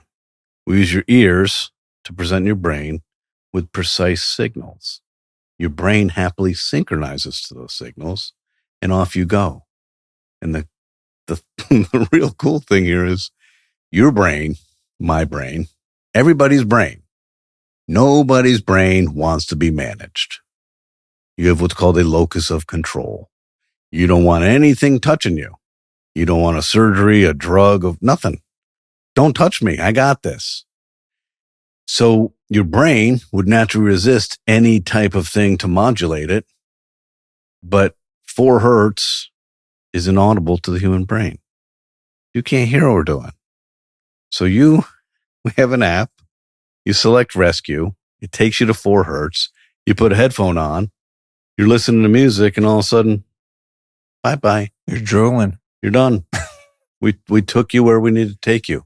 So NuCalm is synonymous with meditation, yoga, Tai Chi, breathing exercises, only in the physiological benefit of oxygenating your body. So when your body is at 4 hertz, when we have shut down your sympathetic nervous system, your stress response, your cortisol, your adrenaline, and we've raised your parasympathetic nervous system, your rest and digest, and we've allowed the body to get into homeostasis or balance, oxygen permeates from your toenails to your prefrontal cortex. You'll notice, and you've got self-awareness and a meditation background. For a while in NuCalm, you can be somewhat lucid. You'll notice your respiration slows down dramatically. How dramatically? 1 breath every 10 seconds. Deep in rescue, you're breathing 6 breaths a minute. That's the ultimate diaphragmatic breathing of a human being. Allows us to oxygenate the entire enterprise of your body. And we do this with no effort. You put a headphone on, you hit play on the rescue app, you put an eye mask on, that's it. Our neuroscience will do the work for you. What we're doing to you is no different than what you used to do to yourself before the advent of technology. When the sun comes down, your body says, hey, it's been a good day. It's time for us to downregulate. Let's start preparing for sleep. Let's create melatonin. Let's see how much GABA we have available. Let's think about some serotonin. Let's prepare for sleep. Blake is mimicking the pathways and the circuitry and the vibration and the frequency of how we prepare for sleep. That's what we did. Great explanation. Electromagnetic frequencies are one of the most toxic elements in our living and work environments. Now, most people just resign themselves to accepting them and the consequences they bring just to use the modern technology upon which we've come to depend. But after a very difficult 3-year period of hell when I was living directly under 2 cell towers, I could simply not accept that position any longer. Because the effects of EMF are cumulative, even if you're not yet experiencing the full-on nightmare I was, I'm talking vertigo, sleeplessness, and migraines for starters, you owe it to yourself to mitigate the potential future harm of EMF.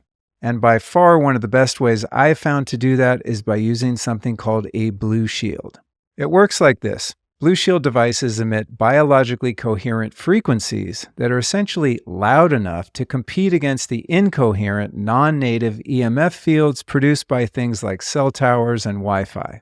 And the body preferentially entrains with those frequencies via sympathetic resonance. And of course, your technology still works, while the Blue Shield device supports your well-being at a cellular level. And this is, of course, a lot more convenient than living your life in a cave or a Faraday cage. And with a gang of choices to fit your budget and lifestyle, Blue Shield is a no-brainer. To check them out, just visit blueshield-us.com. That's BLUSHIELD, blueshield-us.com, and use the code Luke to save 10%. Again, check out all your EMF protection options over at blueshield-us.com. And again, that code is Luke. It's been frustrating for me over the years to try to explain NuCalm to people because I think people conflate it with like a meditation app or something, which I've tried a couple of those. And I think I just do better just meditating, using my practice. It's frustrating to me, and probably more so to you as the spearhead CEO of this company. I mean, this is a neuroscience company, right? Yeah. I mean, it's not an app company. The frustration for me is trying to convey the efficacy and power of NuCalm and how much it's transformed my life and enabled me to be in an airport and not freak out just as one of many examples, because it's an app that you download to your phone and you're just listening to some tracks. It's almost like the simplicity of it, I think, is lost on people because there's things out there that are similar, or binaural beats, like you can listen to binaural beats. The calming theta one might work for 2 days and then your brain seems to recognize it, memorize it, and it doesn't work anymore. And I don't know where I'm going with this. I'm just like, I wish, because I get so many questions from people You're teeing me up. People have anxiety, and they ask me these questions. I'm like, dude, just get NuCalm. It's like a few bucks a month. You listen to that thing a couple times a day, like you won't have stress, at least not to the degree that you have it now, right? And it's like people just have a hard time, I think, grasping the power of something because on its face, it represents simplicity. Like it can't be that easy or that simple to calm your ass down. And that's not even going into the focus, which don't let me forget to talk about the focus tracks, because you guys don't really even talk about that. And that's like that's my shit all day long on the computer. I'm like a freaking machine, but we can get into the focus and how the brainwaves work. Let's start with, you share my frustration, I'm sure, right? You're trying to convey something to people and it's like, well, how can that little thing do all that? And it's just, it does. Pioneering something that's never existed before on Earth is a challenge I had no idea I was signing up for. I think I probably would have still taken the challenge 16 years later. I don't know. There's not a lot of efficiency in pioneering. I didn't know this.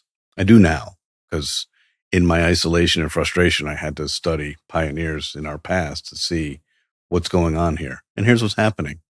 When I explain to you or express something to you that sounds too good to be true, number one is going to elicit skepticism. That's fine. You should be skeptical. But number two, if I try to explain something to you that you don't understand, you've never heard about before, and your brain cannot establish a point of reference, you're paralyzed. You literally go nowhere. Your brain demands a comparison. That's how the brain works. That's why we have law of proximity. With a McDonald's, next to it a Burger King, next to it a Wendy's. Right. We've established one thing, now we have a benchmark. So that challenge is profound, and of course it's frustrating. But we're visionaries on a mission to emancipate humans from stress and give you good sleep. Because we know invariably every human on Earth deserves it, and every human on Earth will be a better human being if you're not stuck in the cycle of high stress and poor sleep. This is a fait accompli, and this is inevitable. It's done. I'm just the vocal leader and the visionary bringing it. Okay, so there's challenges associated with that. The other challenge is I don't care that I'm going blue in the face trying to explain complex neuroscience to somebody and they don't understand it. That's not my mission. My mission is how do we make this so simple that I don't have to explain it? So the biggest corollary, the best analogy I can think of is the microwave. The microwave was invented by a Raytheon physicist in 1946. It did not become a household item until 1986. You'll see when you historically look at pioneering technologies, you'll see a 40-year arc. I don't know. Wow. Well, we do know because the central nervous system demands familiarity and security. Familiarity. If it's never existed before, you're not getting past that, bro. And then you try to explain something to me I've never heard about before, and I'm paralyzed. 40 years is the arc. But what I love about the microwave analogy is today, if you queried 100 people, maybe 3 people know how a microwave works. The rest just simply say, I don't know how it works. It just conveniently heats up my food. Our quest, Luke, is to get to a place where I don't know how NuCalm works. It just makes me feel better when we're having a stressed out day. It helps me focus when I'm distracted. It helps elevate my energy when I'm feeling low and helps me sleep.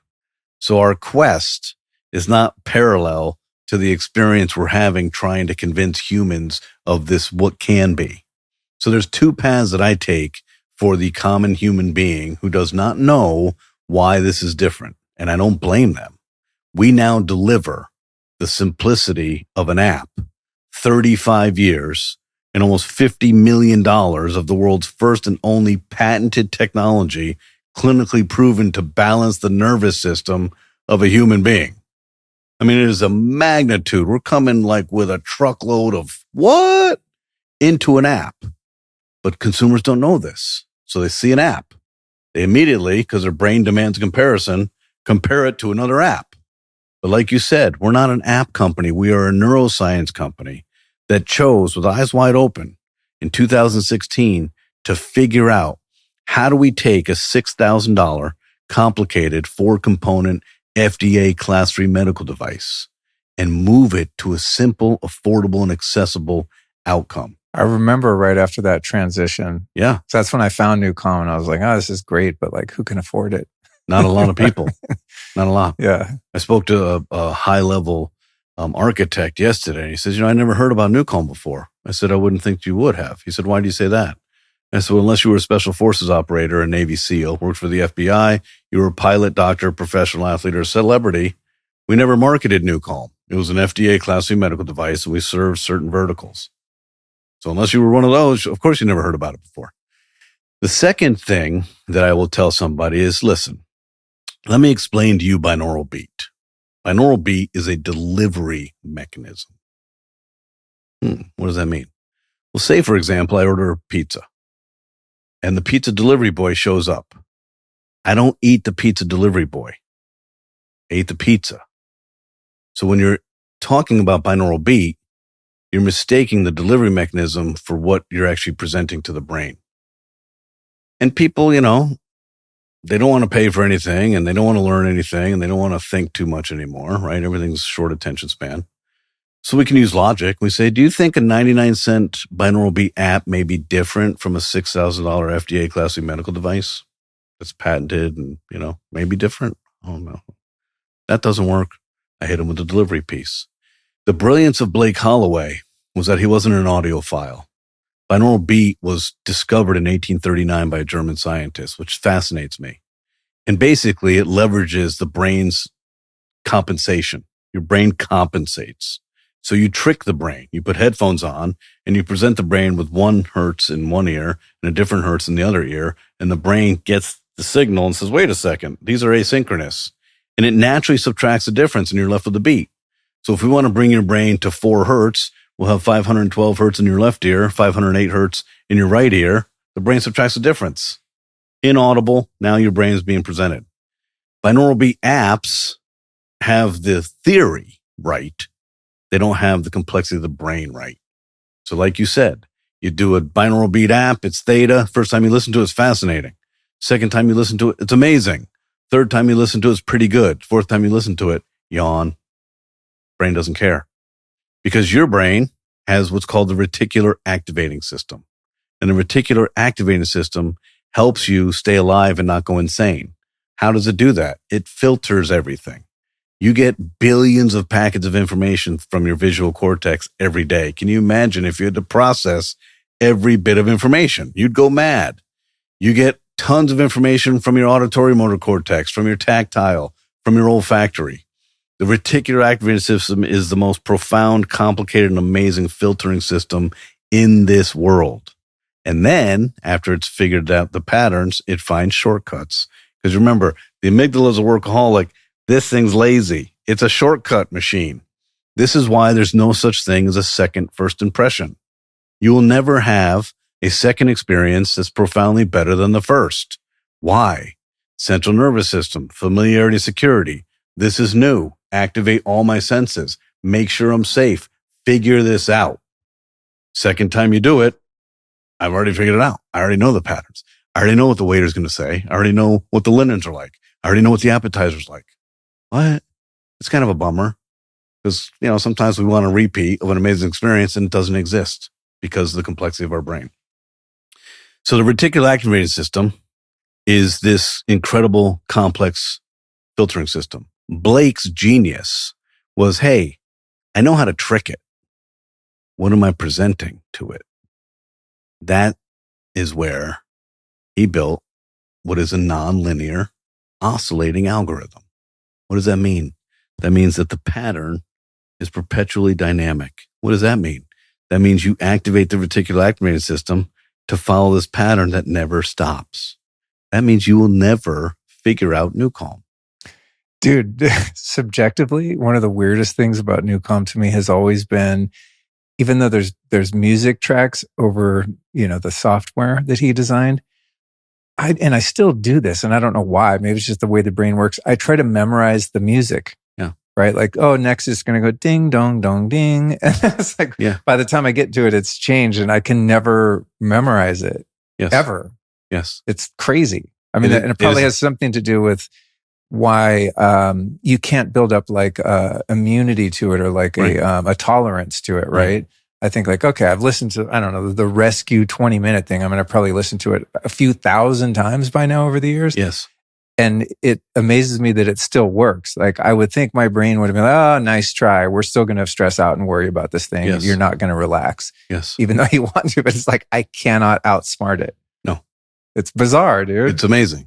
Because if you just listen to it on a surface level, it's like ding, ding, ding, some little relaxing music. It's very like ambiguous music. It's not like a style of music. You can't even really pick out the instruments in a lot of them. Maybe in a couple, there's electric guitar and it'd be like, ooh, here comes the little solo part. And then it's like, I'm gone. It's the weirdest thing, dude. It's by design. Because you can listen to any other music. And if you listen to it dozens of times, you can really like memorize every pattern of every instrument.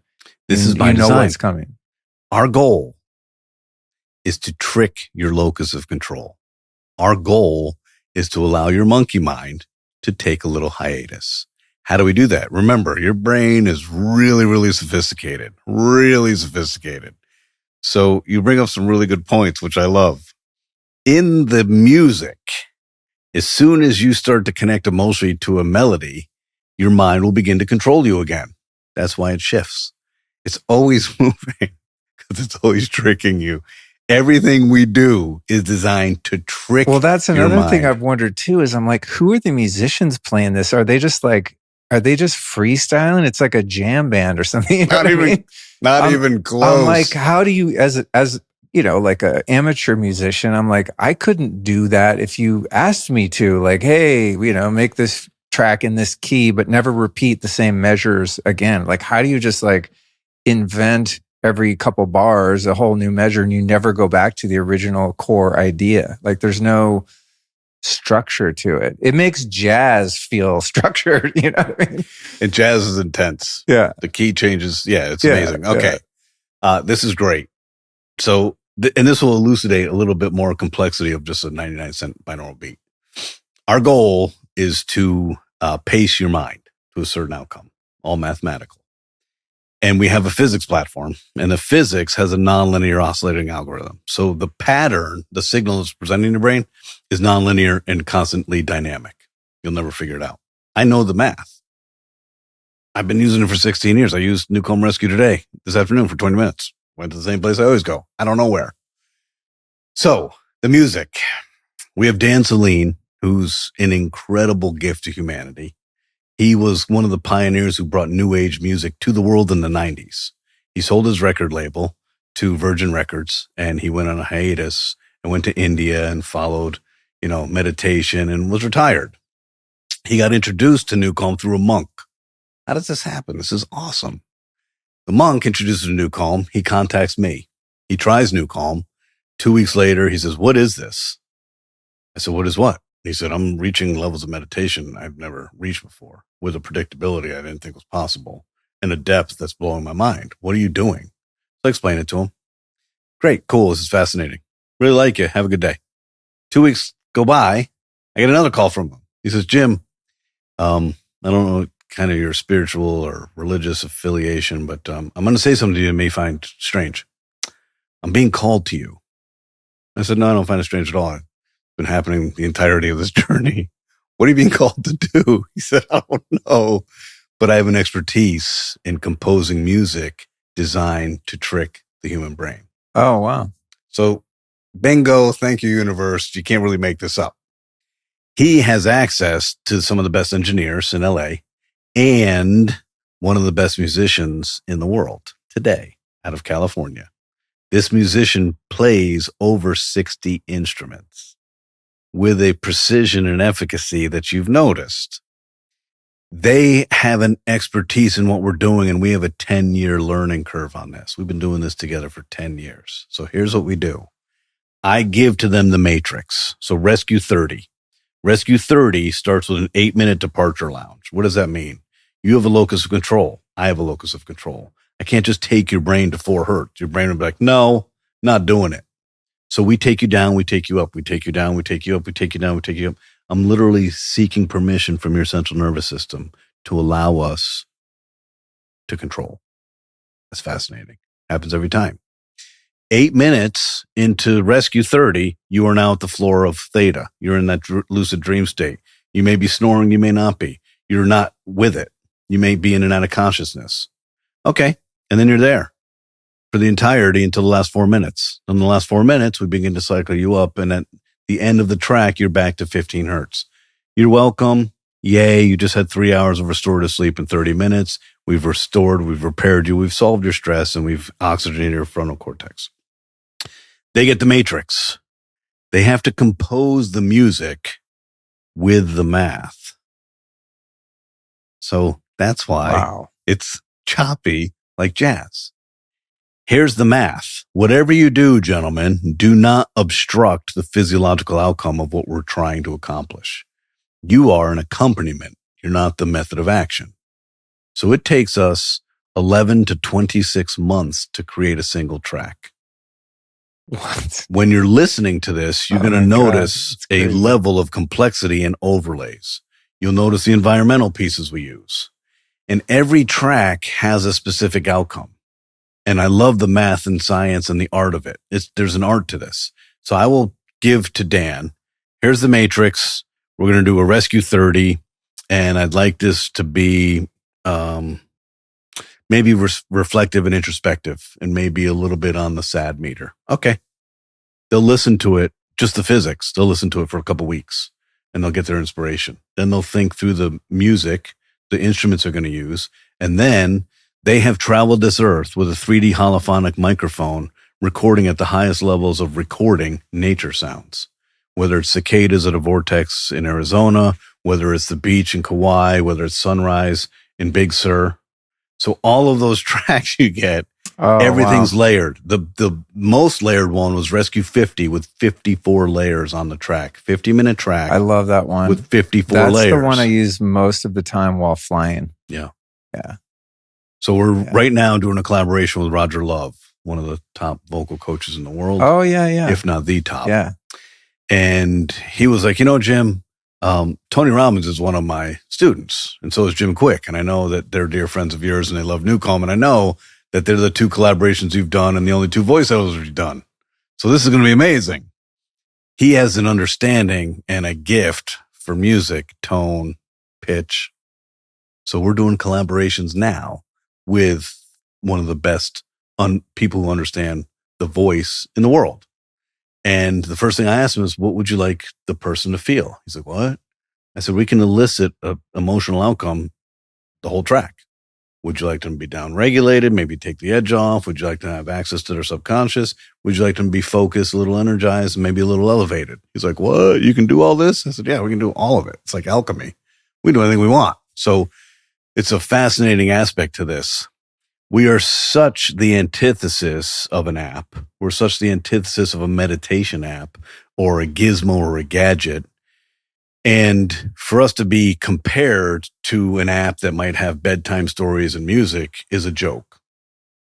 And I don't like the joke, but I get the joke because, of course, you compare us to an app. We deliver by an app. So it's up to us to say, hey, this is 35 years of clinically proven patented neuroscience.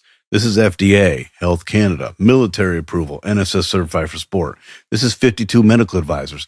This is the only patent in the world for balancing the human nervous system without drugs. Really?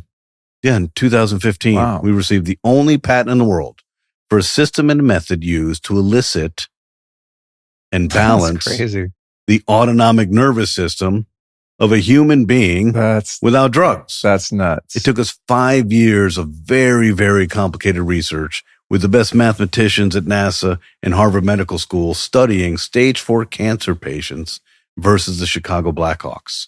You learn the most from the extremes. No one had ever invented what we've done before. So there's no comparable studies for us to benchmark. We had to create all of this ourselves. That's why I created the medical advisory boards today. I don't know what Blake Holloway did. I don't know how he invented this. I just know that he invented this Either corroborate it or destroy it. I don't know. I didn't invent it. Figure it out. I don't care what your research design is. We're not paying you. You're not there's nothing here. You're going to buy NuCalm. You're going to design the research you want to do. And we're going to go on this journey together of figuring this out together. That's how we started this. And that was way back in 2011. We launched in 2009. So the complexity of the software is amazing. Great. We have done with Rescue, which is your jam, my jam, and everybody's jam who wants to live a better life. I wanted to sneak one in between your interview and the one before, and I didn't have enough time. Yes, and I'm sorry. I was bummed. No, it's fine. No, I mean, I know you, so it's not, I don't but have I to am be, sorry because I don't have to be as on as someone I'm just meeting for the first time. Oh, by the way, you guys, Jim's been on the show 2 times before. I have. And we'll put the 2 prior episodes, which were number 265 and 318. Wow, that was a while ago because we're up to 600 something now. We're going to put all of this at lukestorey.com/meditation3. And we're also going to put the NuCalm.com link in there. And if you use the code Luke, you'll get 15% off any subscription for life. Sorry to divert you, but I'm supposed to do that earlier. Let me just expound on that. When you buy NuCalm and you use Rescue 3 times in a 7-day period, we know something you don't know yet. We got you for life. Wow. That's interesting. No, we do. We got you for life. Why? Because it seems to be 3 times. The first time you try it, you can't believe what just happened to you, and you're not really sure you can equate it to that. That's the human brain and skepticism. Second time you try it, because the reticular activating system is so fast at building patterns, you glide right in the second time because your brain's not trying to figure it out.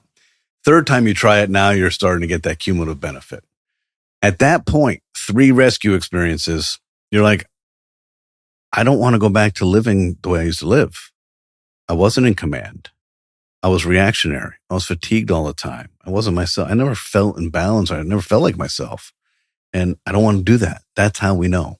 We also know because, as I said earlier, we've been serving discerning audiences since 2009. There's not a lot of technologies out there that support and work directly with the Navy SEALs, the Special Forces operators, the FBI Hostage Rescue Team, BORTAC, BORSTAR, the FedEx Pilots Union, 78 professional sports teams, thousands of doctors, cancer patients, and they've been with us for years. So we kind of have an idea of how this all works. So we started in medicine. It was a $6,000 FDA Class 3 medical device. It was complicated. It looked to me back in 2009 that we had jerry-rigged this at Radio Shack with parts from 1976 East Berlin. I mean, it looked insane. These were like the electrodes you put on the vagus nerve and all that stuff, right? Cream, electrodes, stimulation device. We had it all. I couldn't believe doctors were paying us $6,000 per system. They didn't care the form factor. The outcome was so profound. They're like, I'd pay $50,000 for this. What did we do? We started working in periodontal surgery, oral maxillofacial surgery, dental surgery, full mouth reconstructive surgery, neuromuscular work, and we started replacing any general anesthesia. So you're now operating on people and they're listening to your physics with a headphone, wearing an eye mask, being operated on, and then they're walking out of the hospital. Yes, exactly how we started. So we've done more than 2,600,000 surgical procedures replacing general anesthesia with an incredible, predictable, and safe ability to simply slow down your brainwave and hold you in 4 hertz. Go get operated on. You're fine. And the fascinating thing, Luke, was this. We've done hundreds of before and after interviews. And the before interview is fascinating because you're going to see fear at a level you're just like, this is bizarre. Their neck is red. Their eyes are darting. Their mouth is dry. They're literally talking in gibberish. They speak English, but they're not speaking in English. You're just like, what are you talking about? Then they go get operated on. You witness the operation. It's bloody. It's gory. Sometimes it's barbaric, whatever. You're like, this is crazy. They're just listening to our physics. After the surgery, they look into the camera and they say, I knew I was being operated on, but I couldn't find a place to care. That's when we knew. We're like, we're doing this? And it was in 2016, I was with Dr. Holloway. We were witnessing probably our 400th surgery. It never got old. It always was like, I got to suspend my disbelief and witness this. And even to the surgeons, they're like, this is unbelievable. I looked at Blake and I said, Blake, if we can take everybody's brain to 4 hertz, and there's an acute stress response when you're about to be operated on. And it doesn't matter who you are, gender, age, where you live, disease state. Can we take everybody's brain to 0.5 hertz and put them to sleep? Yes. Can we take them to 7.83 hertz and put them in a creative state? Yes. Can we take them to 18.4 hertz and put them in a focus state? Yes. Can we take them to 41 hertz and put them in a high intensity elevated state? Yes. See, the thing I loved working with Blake, there's a lot of things I loved working with Blake, but one thing I loved was I never heard no. No was part of his lexicon. I always heard yes. But Blake, for all his gifts, and there was many, he had Asperger's. So executive functioning and timelines and didn't exist. So I always knew yes with great confidence. But not when. I never knew when. I never knew how. And I loved it. He would call me up randomly. I'd be traveling wherever I was. He'd say, Jim, I did it. I said, you did what? I did what you asked me to do. I said, I've asked you to do a lot of things. What'd you do?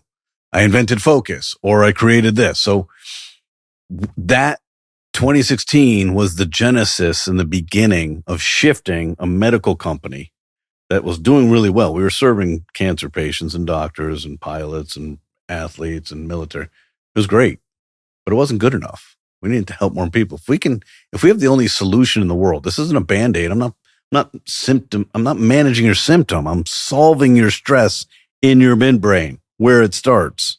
Then we need to get this to the masses. They deserve it. Humanity deserves it. So that was the shift in our company.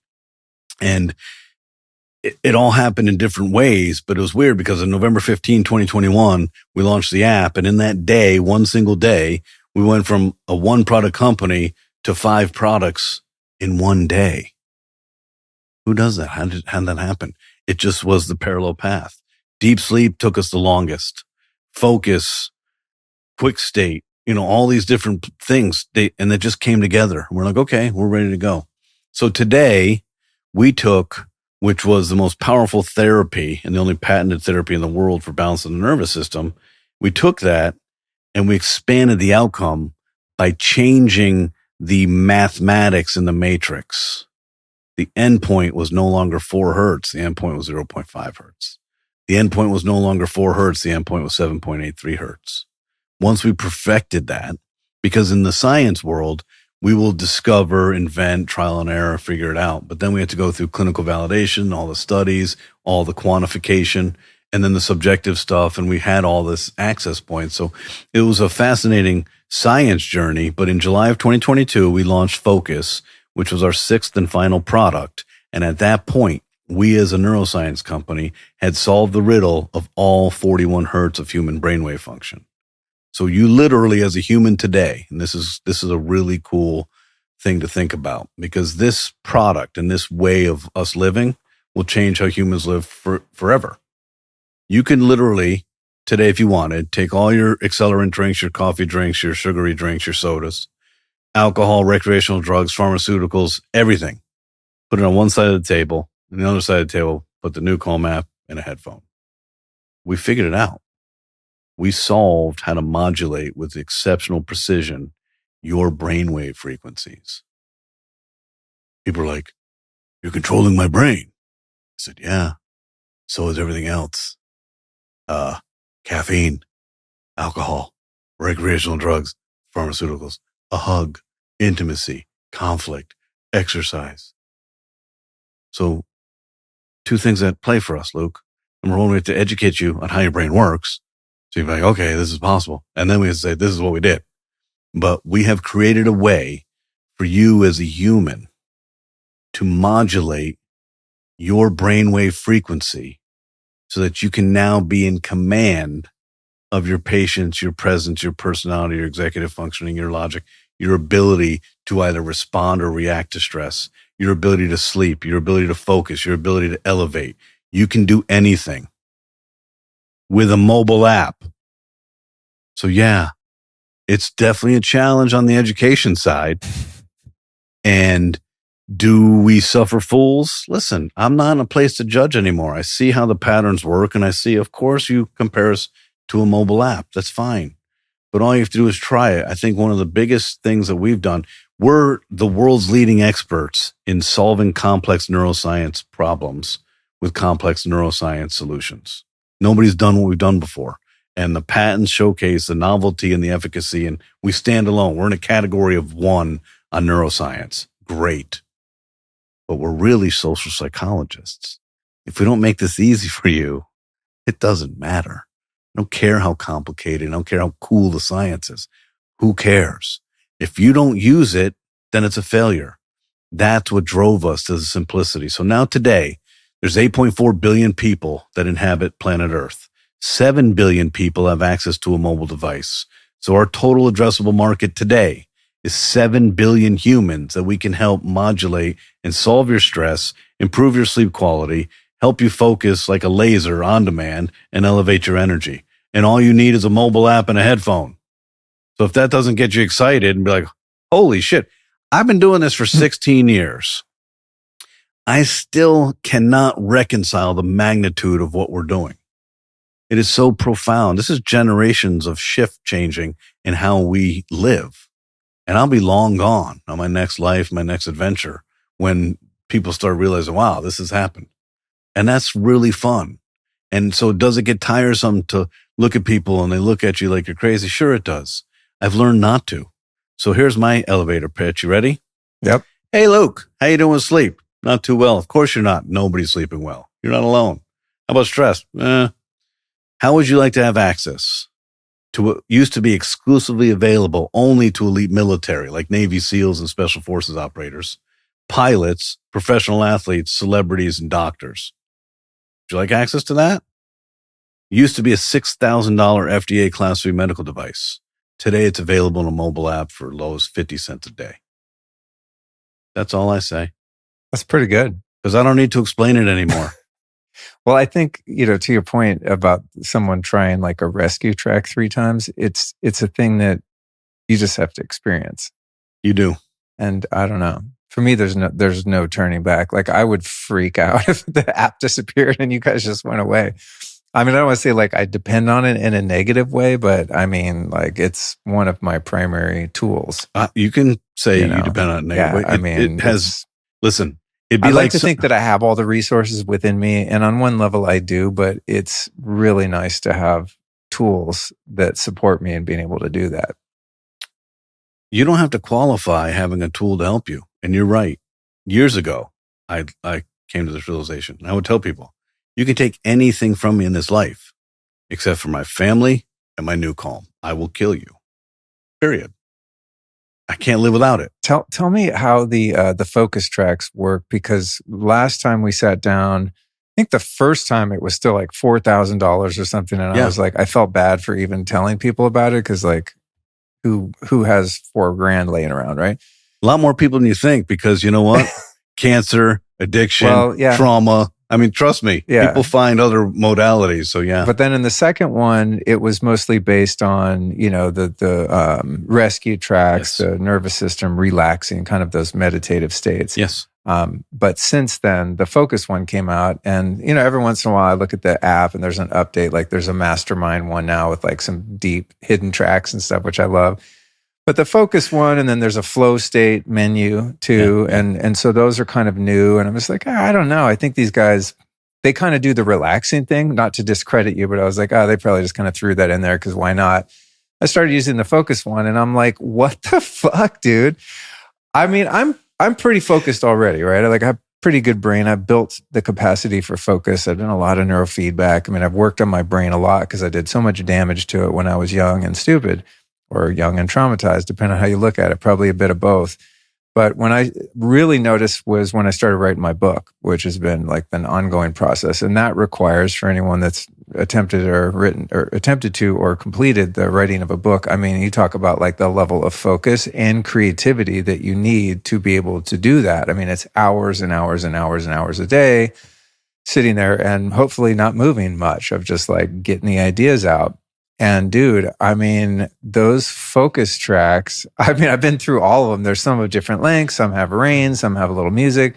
I just put it on repeat, right? So I don't get the end chime. It just keeps going and going. And I'll put on, I think it's the one, full focus. It's the one with the rain that I find works the best for me because I don't start listening to other sounds. It's just like, shh, it's probably rain from freaking Bali or wherever you guys recorded it. Dude, and I'll set the repeat thing on that and go through cycle after cycle. I mean, it's like 3 or 4 hours I'm at the computer, and finally my body goes like, dude, you should get up and like do some squats and move around. You're sitting too long. But as far as like my brain's capacity to do focused work, but also creative work at the same time, I mean, it's nuts, dude. One thing you should know. It's absolutely insane. About NuCalm is we have a high degree of efficacy, trial and error, validation, clinical proof. We don't do anything with any levity, ever. You'll never see anything. So when I was like, they just threw a focus one in to be cute. Yeah, you have no idea. 5 years of research. Okay. And then validation, and then studies and quantitative EEGs and all the stuff we do. Nothing we've ever done is done as an afterthought, ever. Remember, we have created the only method. We have the only patent in the world for balancing the nervous system. But in 2021, we were awarded the only patent in the world for a method used to elicit a state change in a human brain. We have the only patent in the world. So if anyone says to you, hey, do this and it'll change your state, is either lying to you or they're infringing on our patent. Wow. So yeah, we're light years beyond. So when I'm using, say, the focus tracks, what brainwaves are happening with focus? Once we figured out, because I don't feel like high beta. Like I'm not anxious. I'm actually calm, but I don't like. I'm not tempted to open up other apps on my computer or look at my phone. It's like no problem just to sit there with a Word document and just geek out. So we take your brain expressly to 18.4 hertz. This is another one of those we should know. 18.4 hertz is exceptional laser focus. In that state, there's no clutter. There's no other space in your brain. There's no pings. You're not thinking about what's for dinner or nothing. You're intentional. You are able to analyze and create new cognition, new thought patterns, new neuronal circuitry, and even consolidate to memory in that state. 18.4 hertz is the peak for the learning state of a human brain. And what brainwave range is that? It's beta. It's like mid-beta. Okay. So 15 to 20 hertz is the range. 18.4 is the specific. Okay. Focus and Ignite are two of the products that, to me, feel like magic. We invented it. And when I first started using it, I was like, how are we doing this? It takes you a minute or two. And then all of a sudden, you're in. And the fact that you lose sense of time showcases to you how in it you are. Oh, it's crazy. You don't miss anything. Dude, you can ask my wife. She'll knock on my door and be like, dude, you need to eat. Like she does almost every day. Like, what are you doing? I go, I'm writing. She goes, you've been in here for 4 hours. What I love about focus is, first of all, its effect and ability to put you in a laser state, period. And it's just physics. And how does it make it possible that you're not even tempted to do other shit? You know what I'm saying? I can sit down on my computer. I'm like, oh, I'm going to do whatever. Right. And it's like, well, I better open the text app and just check on that. And like, I can't resist letting myself be distracted. It's not even that I'm distracted. It's like, there's a temptation to be distracted that I cave to.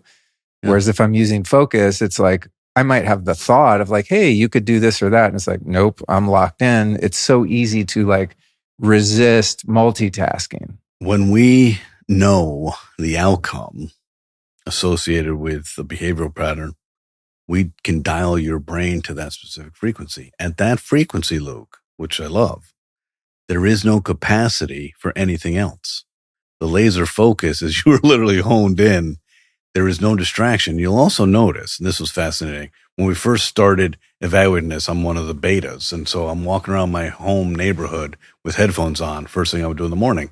And I kind of chuckled thinking, wow, in Russia, they'd call me the village idiot because I'd find myself smiling. And I was like, why am I smiling? Well, of course I'm smiling. At 18.4 hertz, there's no space in my brain for anything else. The space in your brain, the clutter, the distraction, are usually the amygdala hitting you with different thought patterns. But when there's no space there, you're left with nothing but feeling good. There's like a mood elevation to listen to focus. What I love about it is you can do no harm. 18.4 hertz is innocuous. We can do no harm. You can do it as long as you like. Now, physiologically, you do have to shift in your body and your posture. I usually do it in 60-minute increments. And gosh darn it, every single time it's over, I'm like, that was 60 minutes. That's insane. And then I hydrate, whatever. So 18.4 hertz focus is incredible. And we brought it to market. And this is one of the challenges we have. We believe in what we see is this decline in human resilience and strength and ability to function at a high level all goes back to the derivative of stress and sleep. High stress and poor sleep. That's the lifestyle of most humans. We have the only solution in the world. Hello, we're going to focus our attention on getting you healthy first. But we know that we can also help you with laser focus, productivity, mental efficiency, mental acuity, concentration, and comprehension. Amazing work that we all need. But we can't focus there yet because we got to get you healthy first. So a lot of our materials, a lot of our education is focused, no pun intended, on the recovery of your nervous system. Okay. We want to reset your nervous system first, because if we give you distractions and something that's easier, because humans are inherently lazy, but also in daylight, you don't want to take a nap. Your brain wants activity. Your amygdala is like, I'm not taking a nap, bro. So if you think about the complexity of us in daylight taking you down and holding you just above deep sleep, we're going against the inertia of what your brain wants. That's a lot for us to do. It's amazing to me that we figured it out. But once we did, focus and ignite are easy. You can tell something's happening. Ignite's like crazy. You put something on, you're like, how are you making me feel like this? I'm just listening to something. I still have, a few years ago, you sent me the Ignite tracks with like AC/DC and Steve Ray Vaughan and Van Halen. I love those, dude. Oh, yeah. I bet you obviously, you can't release those for, never copyright reasons. Was I even supposed to say that? I guess you're not selling it, right? No. But those are for anybody out there. I have what's called the CEO Vault, one of the gravitas nice things I get as a CEO. In that vault, I have had our sound engineers master our physics for Ignite, which creates an amplification of your brain to 41 hertz and activates you. And I've taken my favorite artists and I've built medleys. So good. There's a Guns N' Roses, yes. The Doors, Van Halen, AC/DC. Stevie Ray is my fave. Yeah. Life Without You. Yeah. Yeah, those are cool, but they do get you hyped because sometimes I'll lay down and listen to it and I'm like, I'm not relaxed at all. No, they're designed for hype. They're designed for working out. Last year in 2024, we built a whole separate additional strength Ignite product for the United States FBI. So they said, hey, can you amplify and activate us? It's called Elite Operator, and it activates your warrior brain. So nobody will know it. Nobody will see it. You're one of my close buddies, and you're one of my favorite NuCalmers. And when you scroll on the app, you see this and you see this. You'll never see that because you're not an FBI operator. What? Elite Operators missing from my playlist. It's only open to the elite FBI hostage rescue team and elite FBI operators. How crazy is that? And that's like, does that one go super hardcore gamma? Is that it does, that right? And it holds you in gamma longer. So the Ignite tracks we have today. So Ignite, you guys, is fascinating. A lot of us need an energy boost before we work out. A lot of us want an energy boost in the mid-afternoon when our energy hits a lull. What we should do is rescue or power nap and listen to our body, because your resilience, your inflammation, all the things that are negative to toxic drinks that you put in your belly, we don't have. However, in the event that you need to amplify, you're going to go work out or whatever you're going to do, within earbuds or headphones, you put on Ignite track. It's 12 to 14 minutes long, and it's insane. It literally activates you. We start at 15 hertz, and we slowly amplify you up. In the last 3 minutes, we call warrior brain. You're at 41 hertz. Your mental acuity is spot on. Your ability to feel completely invincible is right there. There's no self-doubt. There's no confusion. There's no mental, nothing. You're just boom. Your olfactory, your peripheral vision, your musculature. Elite military operators, FBI hostage rescue team, SWAT, they're listening to this in their comms with their in-ear buds en route to mission. Really? Mission preparation, That's mission crazy. execution, safety. Think about it. In a mission, say a special forces operator, and there's a dozen of you or whoever there is, and it's the middle of the night and you're in a foreign country and you're acclimatized to a different altitude, you're malnourished, you're sleep deprived. No one cares. You're on a mission and life and death is a nanosecond split decision. What you can afford is to be confused to say, what's the mission? What am I supposed to be doing? No.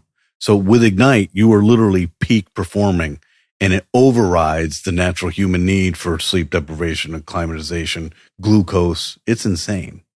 You know what I've never tried is doing Ignite before an interview. I usually am trying to get relaxed, but I'm probably like putting myself to sleep before I need to sit down and be like really sharp with someone. You would have a really interesting experience with Ignite before an interview. I should try that. It would amplify you. I think I've been afraid that I'll get, it'll make me too hyper. Well, there's a couple tracks that aren't hyper amplification. The new track in the Mastermind Vault is called Ascend, and it's melodic and it's mathematical, and it's built more for 40 hertz mental acuity.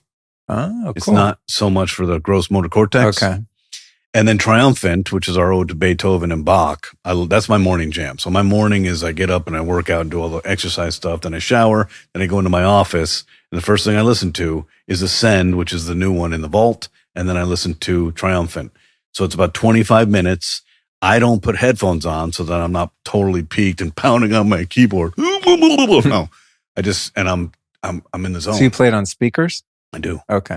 So if you're using noise canceling headphones with any of the tracks, is it more of a profound effect than if it's just ambient in the room on speakers? So this is a really good question for any of you who are using NuCalm and for those of you who are going to be new to the family. There are two ways to deliver a signal precisely to your brain. One's called binaural beat or binaural signal processing.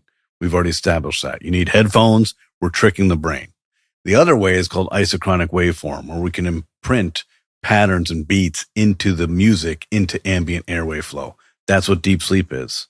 That's why it took us so long to invent deep sleep, because we didn't want you to have to wear headphones to bed because it's uncomfortable and it'll stop compliance. So all of the tracks that we've ever developed, and there's over 8 days of patented neuroacoustic software on the app today, have both delivery mechanisms. See, we're really, really smart at figuring out ways. I didn't know that. I thought I always had to have headphones. Yeah, to trick the brain. Yeah, I've never listened to it on speaker ever. So here's what this means. So we should have done an interview sooner than whatever the one was 3 or 4 years ago. Here's what this means. You ready? I'm missing a huge piece of this. Perhaps, however, there's a continuum of strength and efficacy. When you put headphones on, because you can't hear what we're doing, your brain has no resistance mechanism. You are going precisely to the outcome that is part of the matrix. We know exactly where you're at every second. When you listen to it ambiently, you are going to battle your senses. We can't take you to the endpoint with great specificity, but we take you there. So you get in the vicinity. Sometimes in GPS, it can take you close and then it can't get you to that house. That's Waze when you're out in the boonies. There you go. It is. So this gives you a continuum of strength. So for me, I'm going to wear a headphone. Fine. I'm going to wear a headphone when I demand an intentional focus where I'm not making a mistake. So we're a global neuroscience company. There are many times I'm looking at contracts from partnerships with India or Brazil and they're 13, 14 page contract. I don't want to miss anything. So for those intentional purposes, and it could be 4 o'clock in the afternoon, I could have been up since 5. I put the headphone on, focus, and I'm in. I'm in the matrix. I'm not getting out till I'm done. But in the morning, as I'm preparing and just going through my daily schedule, I usually have calls with our partners in Vietnam or Australia morning time because the 11-hour, 13-hour, 14-hour difference. And then I'll put focus on and just start catching up on whatever. It's with a speaker right next to me, Sonos speaker in my office. I can do that without the fatigue of the headphone on my cranium or the heat on my ears. When I need maximum effect, I put the headphone on. For Ignite, in the morning, I don't put a headphone on because I will be way too ambitious and way too energized for the first 30 minutes. And as you know, it lasts. That mental acuity lasts for like a couple hours. So I will have just a speaker. Then when I need that energy, pre-workout, during a workout, in-ears. Every rescue, headphone. Every power nap, headphone. Every flow state, headphone. Why? Because I want maximum impact of the time I'm giving you. Feed my soul, take care of me, balance my nervous system, make me whole again, and I'll do anything I want. I'm your compliant, subservient guest here. Just take, and I'll say that when I go into NuCalm, sometimes I just say, just take me away. Take me wherever you're going to take me, because I know in those last minutes or when the chime comes, it's like pop up like the button on a turkey. And I'm like, okay, let's go. Let's roll. So I'm happy that you didn't know there was a continuous strength, because every time you've chosen to do NuCalm, rescue, power nap, flow state, you have given your nervous system the most impactful health that you can give. But now moving forward, when you're working on your book or you're going to do a long writing time, you can do both. Just know that when you want to amplify the intensity and the specific outcome, you want the headphone on. Noted. Yes. Great to know.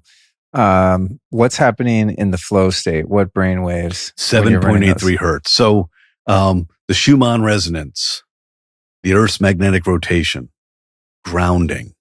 We've lost that. In America, we live on cement and steel, and we have rubber sole shoes on. We're not touching the earth. We're not picking up 7.83 hertz Schumann resonance, which is the Earth's magnetic rotation. We're not connected to the universal energy. It's all related to health, DNA, everything. It's all math. This is all related. The human body cavity oscillates and vibrates at 7.83 hertz. It was Nikola Tesla said, hey, the Earth's rotation is at 7.83 hertz. It's not by coincidence the human body cavity resonates at 7.83 hertz, and that is the key to alpha brainwave management. 7.83 hertz is the intersection of alpha, the creative state, and theta, the healing zone. So flow state, our goal was to open up a doorway to your subconscious in a calm manner that even if you're triggered by some memory pattern that you don't control, your body can't elicit a response. And so flow state is a prep time for your creative work. So that's funny, because I didn't know that, but that's what I use it for. That's exactly how you're supposed to use it. Yeah. Perfect. If I'm about to do something that requires creativity or focus, I'll run the flow state, because it's quite relaxing. It doesn't like knock me out like one of the theta based ones. Right. But I don't think I've never intuitively like listened to a flow state track and tried to do anything at the same time. Like I'm always laying down and kind of, but I'm not as deep as I would be in a power nap or something. You're exactly where you're supposed to be. That's cool. With flow state, power nap, rescue, and deep sleep, you're not supposed to do anything, because even if you try, you're going to lose it's nonlinear. You're going to lose your thought. You just are a subservient guest, and we're going to take care of you. Seriously, you just have your way with me. Just take care of me. Flow state cleans out the junk, gets rid of the procrastinations, the writer's block. Writers and creative artists and anybody who has deadlines, it's fascinating, your amygdala's sabotage mechanism. Oh my God. When you have a deadline, it starts literally creating blocks for you and challenges for you. You can't even get to your subconscious and your creative mind, because you're building so much cloud on your left shoulder. And it's like, you got a deadline Sunday night and you're not going to make it. What? This started like on Thursday. So flow state just says, no, we don't give a shit. Hey, amygdala, go sit at the kids' table. The adults are speaking. So you get in your bed, you put an eye mask on, a headphone, you get in the flow state. We take you to 7.83 hertz. We don't knock you out like we do with power nap and rescue. And we just open up the door. So when you come out, you have a free, clean access point to your subconscious creativity in a calm, grounded, centered fashion. It's brilliant for the work you're doing when you're writing. So you flow state before, focus during. The combination is incredible. About June of 2022, I was invited to speak to a whole host of authors and artists in Las Vegas. And I just show up. I have a crazy schedule and I don't prepare for anything. So I just was there. But it was curious to me, why am I speaking? I didn't even know who the audience was. Like, who's the audience? Authors. I was like, why am I speaking to authors? And the guy looked at me and says, dude, your flow state product is brilliant for getting rid of procrastinations, writer's blocks. Everybody in this audience would benefit from everything that you're doing, but flow state is pivotal for them. So it's been fascinating to hear all the people who said similar things that you said to me, you have no idea how fast and how amazing I wrote my book using flow state as a precursor to get rid of and declutter my mind and then focus to just crush it. Yeah. Also with the flow state and the procrastination, which is a beast. I seem to be able to resist the impulses to go do something less important. Yes. Right. Because what'll get me is like, because I work from home, right? My office is right there. That's the computer where that big scary document is. Yes. I'll have the idea, okay, what do I got on the calendar today? Well, I need to be writing. I need to put in 4 hours today. And there's something in my brain that's like, yeah, but you could go power wash the driveway. That's really important. And I'm like, okay. Next thing you know, I've missed my window and then I kick myself in the ass. You loser. You were power washing the driveway. You were supposed to be writing today, right? I find the flow state, there's, again, back to that command or that agency. It's like, I might have the idea, well, the driveway looks pretty dirty. And I go, no, I actually feel like writing. It's not like a chore, a task or something I have to muscle myself into. Yes. There's like less self-discipline required because you can also do Ignite for kind of in that, kind of just already feeling like prepped for that sort of work. Do Ignite for that. I haven't suffered a distraction like that in years. I don't know what that feels like. Seriously. No. Wow. Everything's so pointed, but I'm on the app all day long, every day, 16 years now. Everything's modulated. I know exactly what I want, when I want, how I want, but there's no distraction. I don't have enough time in the day to manage hospitality and hotels, cancer patients, United States military, active military, the veteran community, doctors, professional athletes, pilots. All the people we serve is a blessing and a curse. I just don't have enough time in the day. So I don't have that luxury and I couldn't care less. If an idea came into my, and it's the amygdala just messing with you, you know that. Now you know. You're like, the amygdala's just saying, hey, let's do this. If the amygdala says that to me, I just say, hey, bitch, shut up. I got my schedule and I ain't listening. I would do Ignite if ever you're feeling, if ever you had on your schedule, I want to go right, and you find yourself power washing the driveway. Yeah. That's when you say, wait a second, I'm going to put Ignite on. Because Ignite will do this. Let's go. Yeah. I'm doing what I'm going to do. Get out of my way. Yeah. So to your audience, we've talked a lot about a lot of cool stuff. It's been a lot for people to assimilate and to structure into their schema in their mind and understand skepticism and understand how this is different. But let me make this very simple. Your body and your brain have a couple key factors that help you survive, help you thrive. One is oxygen. Oxygen is the healing property. Everything related to oxygen is critical for your health. Oxygen is also critical for your mental acuity. If you oxygenate here, you win. This is who you are as a human. This is who you are as a reptile. The frequency of your brain is directly correlated to your mood and your thought pattern, the command of your thoughts, and your physical behavioral pattern. If you modulate your frequency without drugs and alcohol, caffeine, pharmaceuticals, whatever it is, and you simply use a mobile app with headphones, you get the outcome you want with exceptional precision, safety, and reliability. And yes, there are people that say, well, you're cheating. So what? Yeah, I'm cheating. You're right, Luke. I'm a 56-year-old man. I'm built to bust ass. I'm a wrestler. I'm a martial artist. I love all that kind of stuff. I'm not a meditator. I meditated for 20 years of martial arts and I was a categorical failure. Saying meditation makes me anxious. I can't do it. I'm never going to. My wife's a yoga instructor. You're never going to see me doing yoga. I will never do yoga. I would pay to see you do yoga. Tai Chi. If I can't throw a crescent kick in your face, I'm not going to be doing slow. No, that's who I am. I understand. I have the humility to know how I'm wired. But now you're telling me there's a tool that's safe, effective, used by all these cool people, has been around for 35 years and is scientifically backed and allow me to modulate the speed of the frequency and allow me to behave the way I want to behave. I'm all in. When we first started working with monks 12 years ago, they had this sense of, I don't want any external stimulation. I'm a monk. I'm going to command my own thoughts. And I was so taken aback, 10 days of them trying it. I went back out to LA and said, hey, what do you guys think of NuCalm? And they looked at me and said, We love it. And I was like, you're monks. And they were like, yeah. And we're also people. So when we meditate, we have to go through checklists. We have to go through all this stuff. NuCalm just gets us through all of that and facilitates a space where we can do the best meditation we've ever done. And maybe we had judgment that external stimulation shouldn't be modulating that activity. But boy, are we impressed and boy, are we happy. So, get out of your own way of principle of what there's no black and white. Humans, first of all, there's no such thing as perfect. Secondly, there's no such thing as an endpoint. Doesn't exist. Vibration and frequency is how we live. Everything has a frequency. This bottle of water has a frequency. This bag has a frequency. Inanimate objects have a frequency. You will never be the same as you are at this exact moment. A minute from now, your mood will shift. A minute from now, your vibration shifts.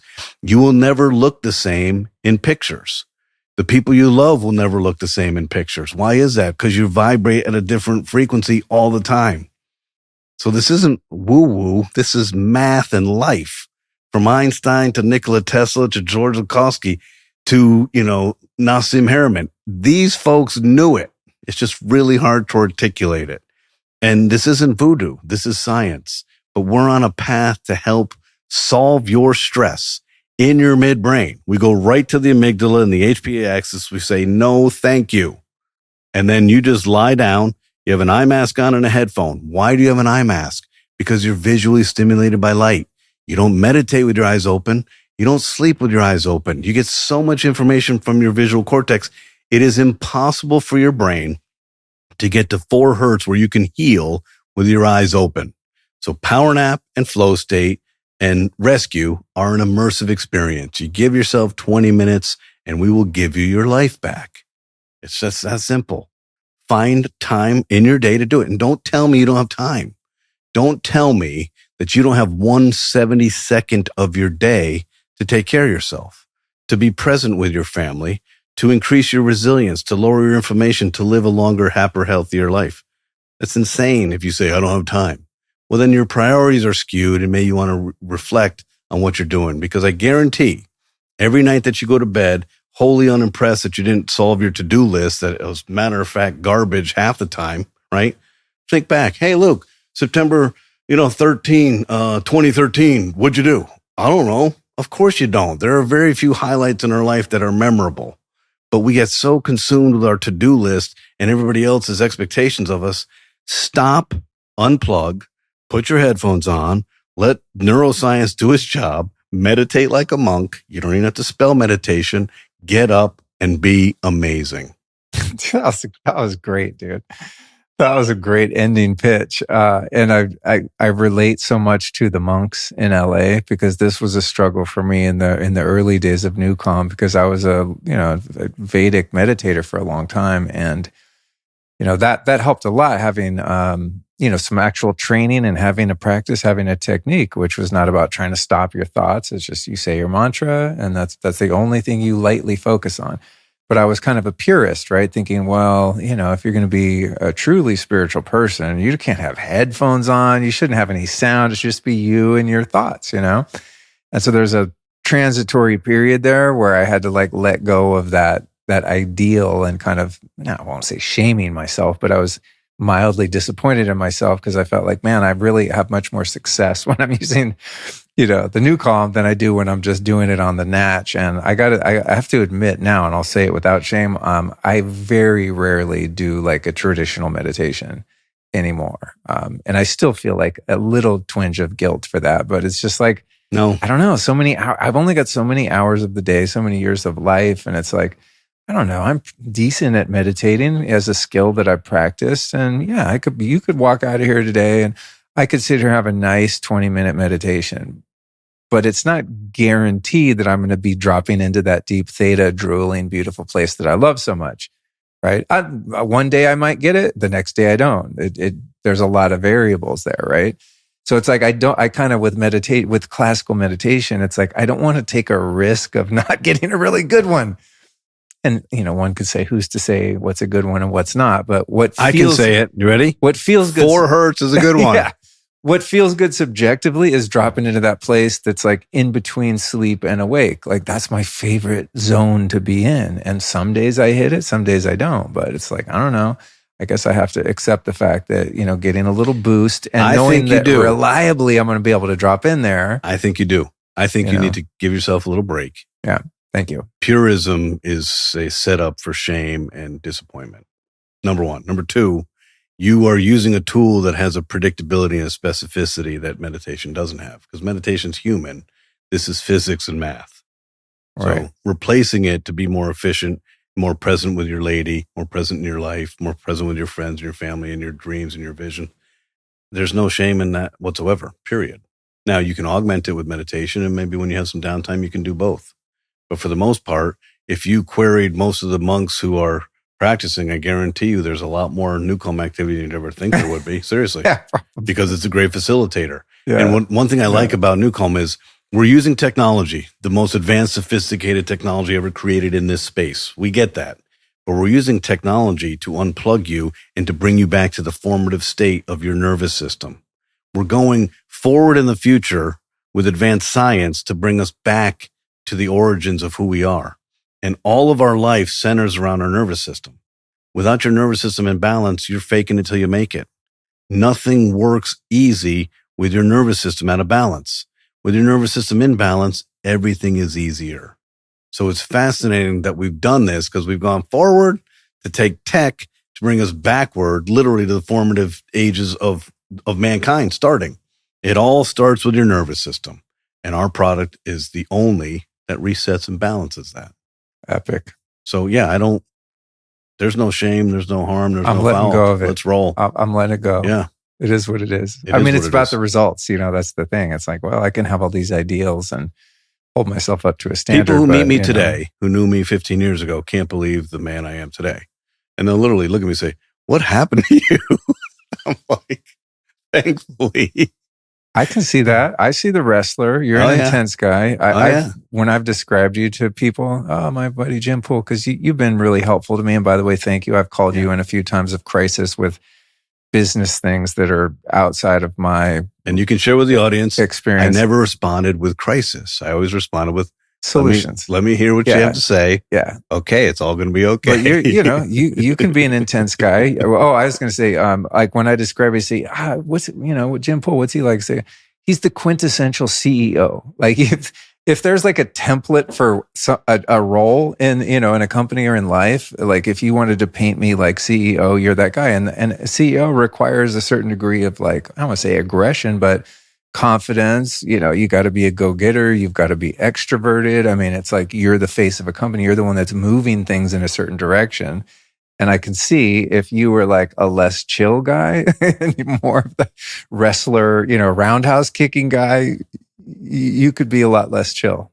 I used to be a lot less chill. That must be what people are seeing, 16 years later when they're like, wow, you're you, but you're like a more chill you. Well, dude, this has been incredible. I'm so glad we got to get the update. It's been years. This one, I think we've been trying to get this in the books for a year or something now. So the problem with traveling 300 days a year is that's the problem. Yeah. Well, I'm glad you made it to Austin, and thank you for the work you do. And I also head back to Africa in the fall. I'll see if you can join us this time. Because remember, I've asked you a few times. Yeah. There's a lot of people I know. There's about 4,000 people in my phone. There's a few people that I would say, hey, this is a transcendent, transformative experience. But we'll be going back for the third time. Last time we were there, we donated $4 million of NuCalm to the disenfranchised students at 5 universities. Wow. We did water treatment. We did feminine hygiene products for day schools. I mean, it's amazing work. It's angelic work, but the reward is their love. It's amazing. So Beautiful. I'll speak to you about that offline. But yeah, So the travel piece. But here's one thing that I really appreciate. If we're going to do a podcast, Jim, it's going to be in person and I love that. Oh, it's got to be. It's got to be. Yeah. Because, can you imagine? We've probably been going 2 hours. I mean, if we were on a Zoom, I would be exhausted right now. Yeah. I feel hyped. Yeah. After every conversation I have sitting in these chairs, I'm like, I feel alive. You get me on a Zoom, I don't care if I'm talking to Jesus Christ himself. I'm going to be smoked afterward. Just the interface of that is just It's the black box, the black square. Well, thank you very much. It's fun to watch you. your lifestylist grow and evolve. It's been several years, and this is really fun. Yeah, so to all of you out there who don't know Luke personally, but watch his podcast, he is who you think he is. Thanks, brother. Amazingly gifted human being who's on a quest to help you. And he's inquisitive, he's bright, and he finds the tools that can help you. So it's always an honor and a pleasure to be here. Likewise, I appreciate that. Thank you.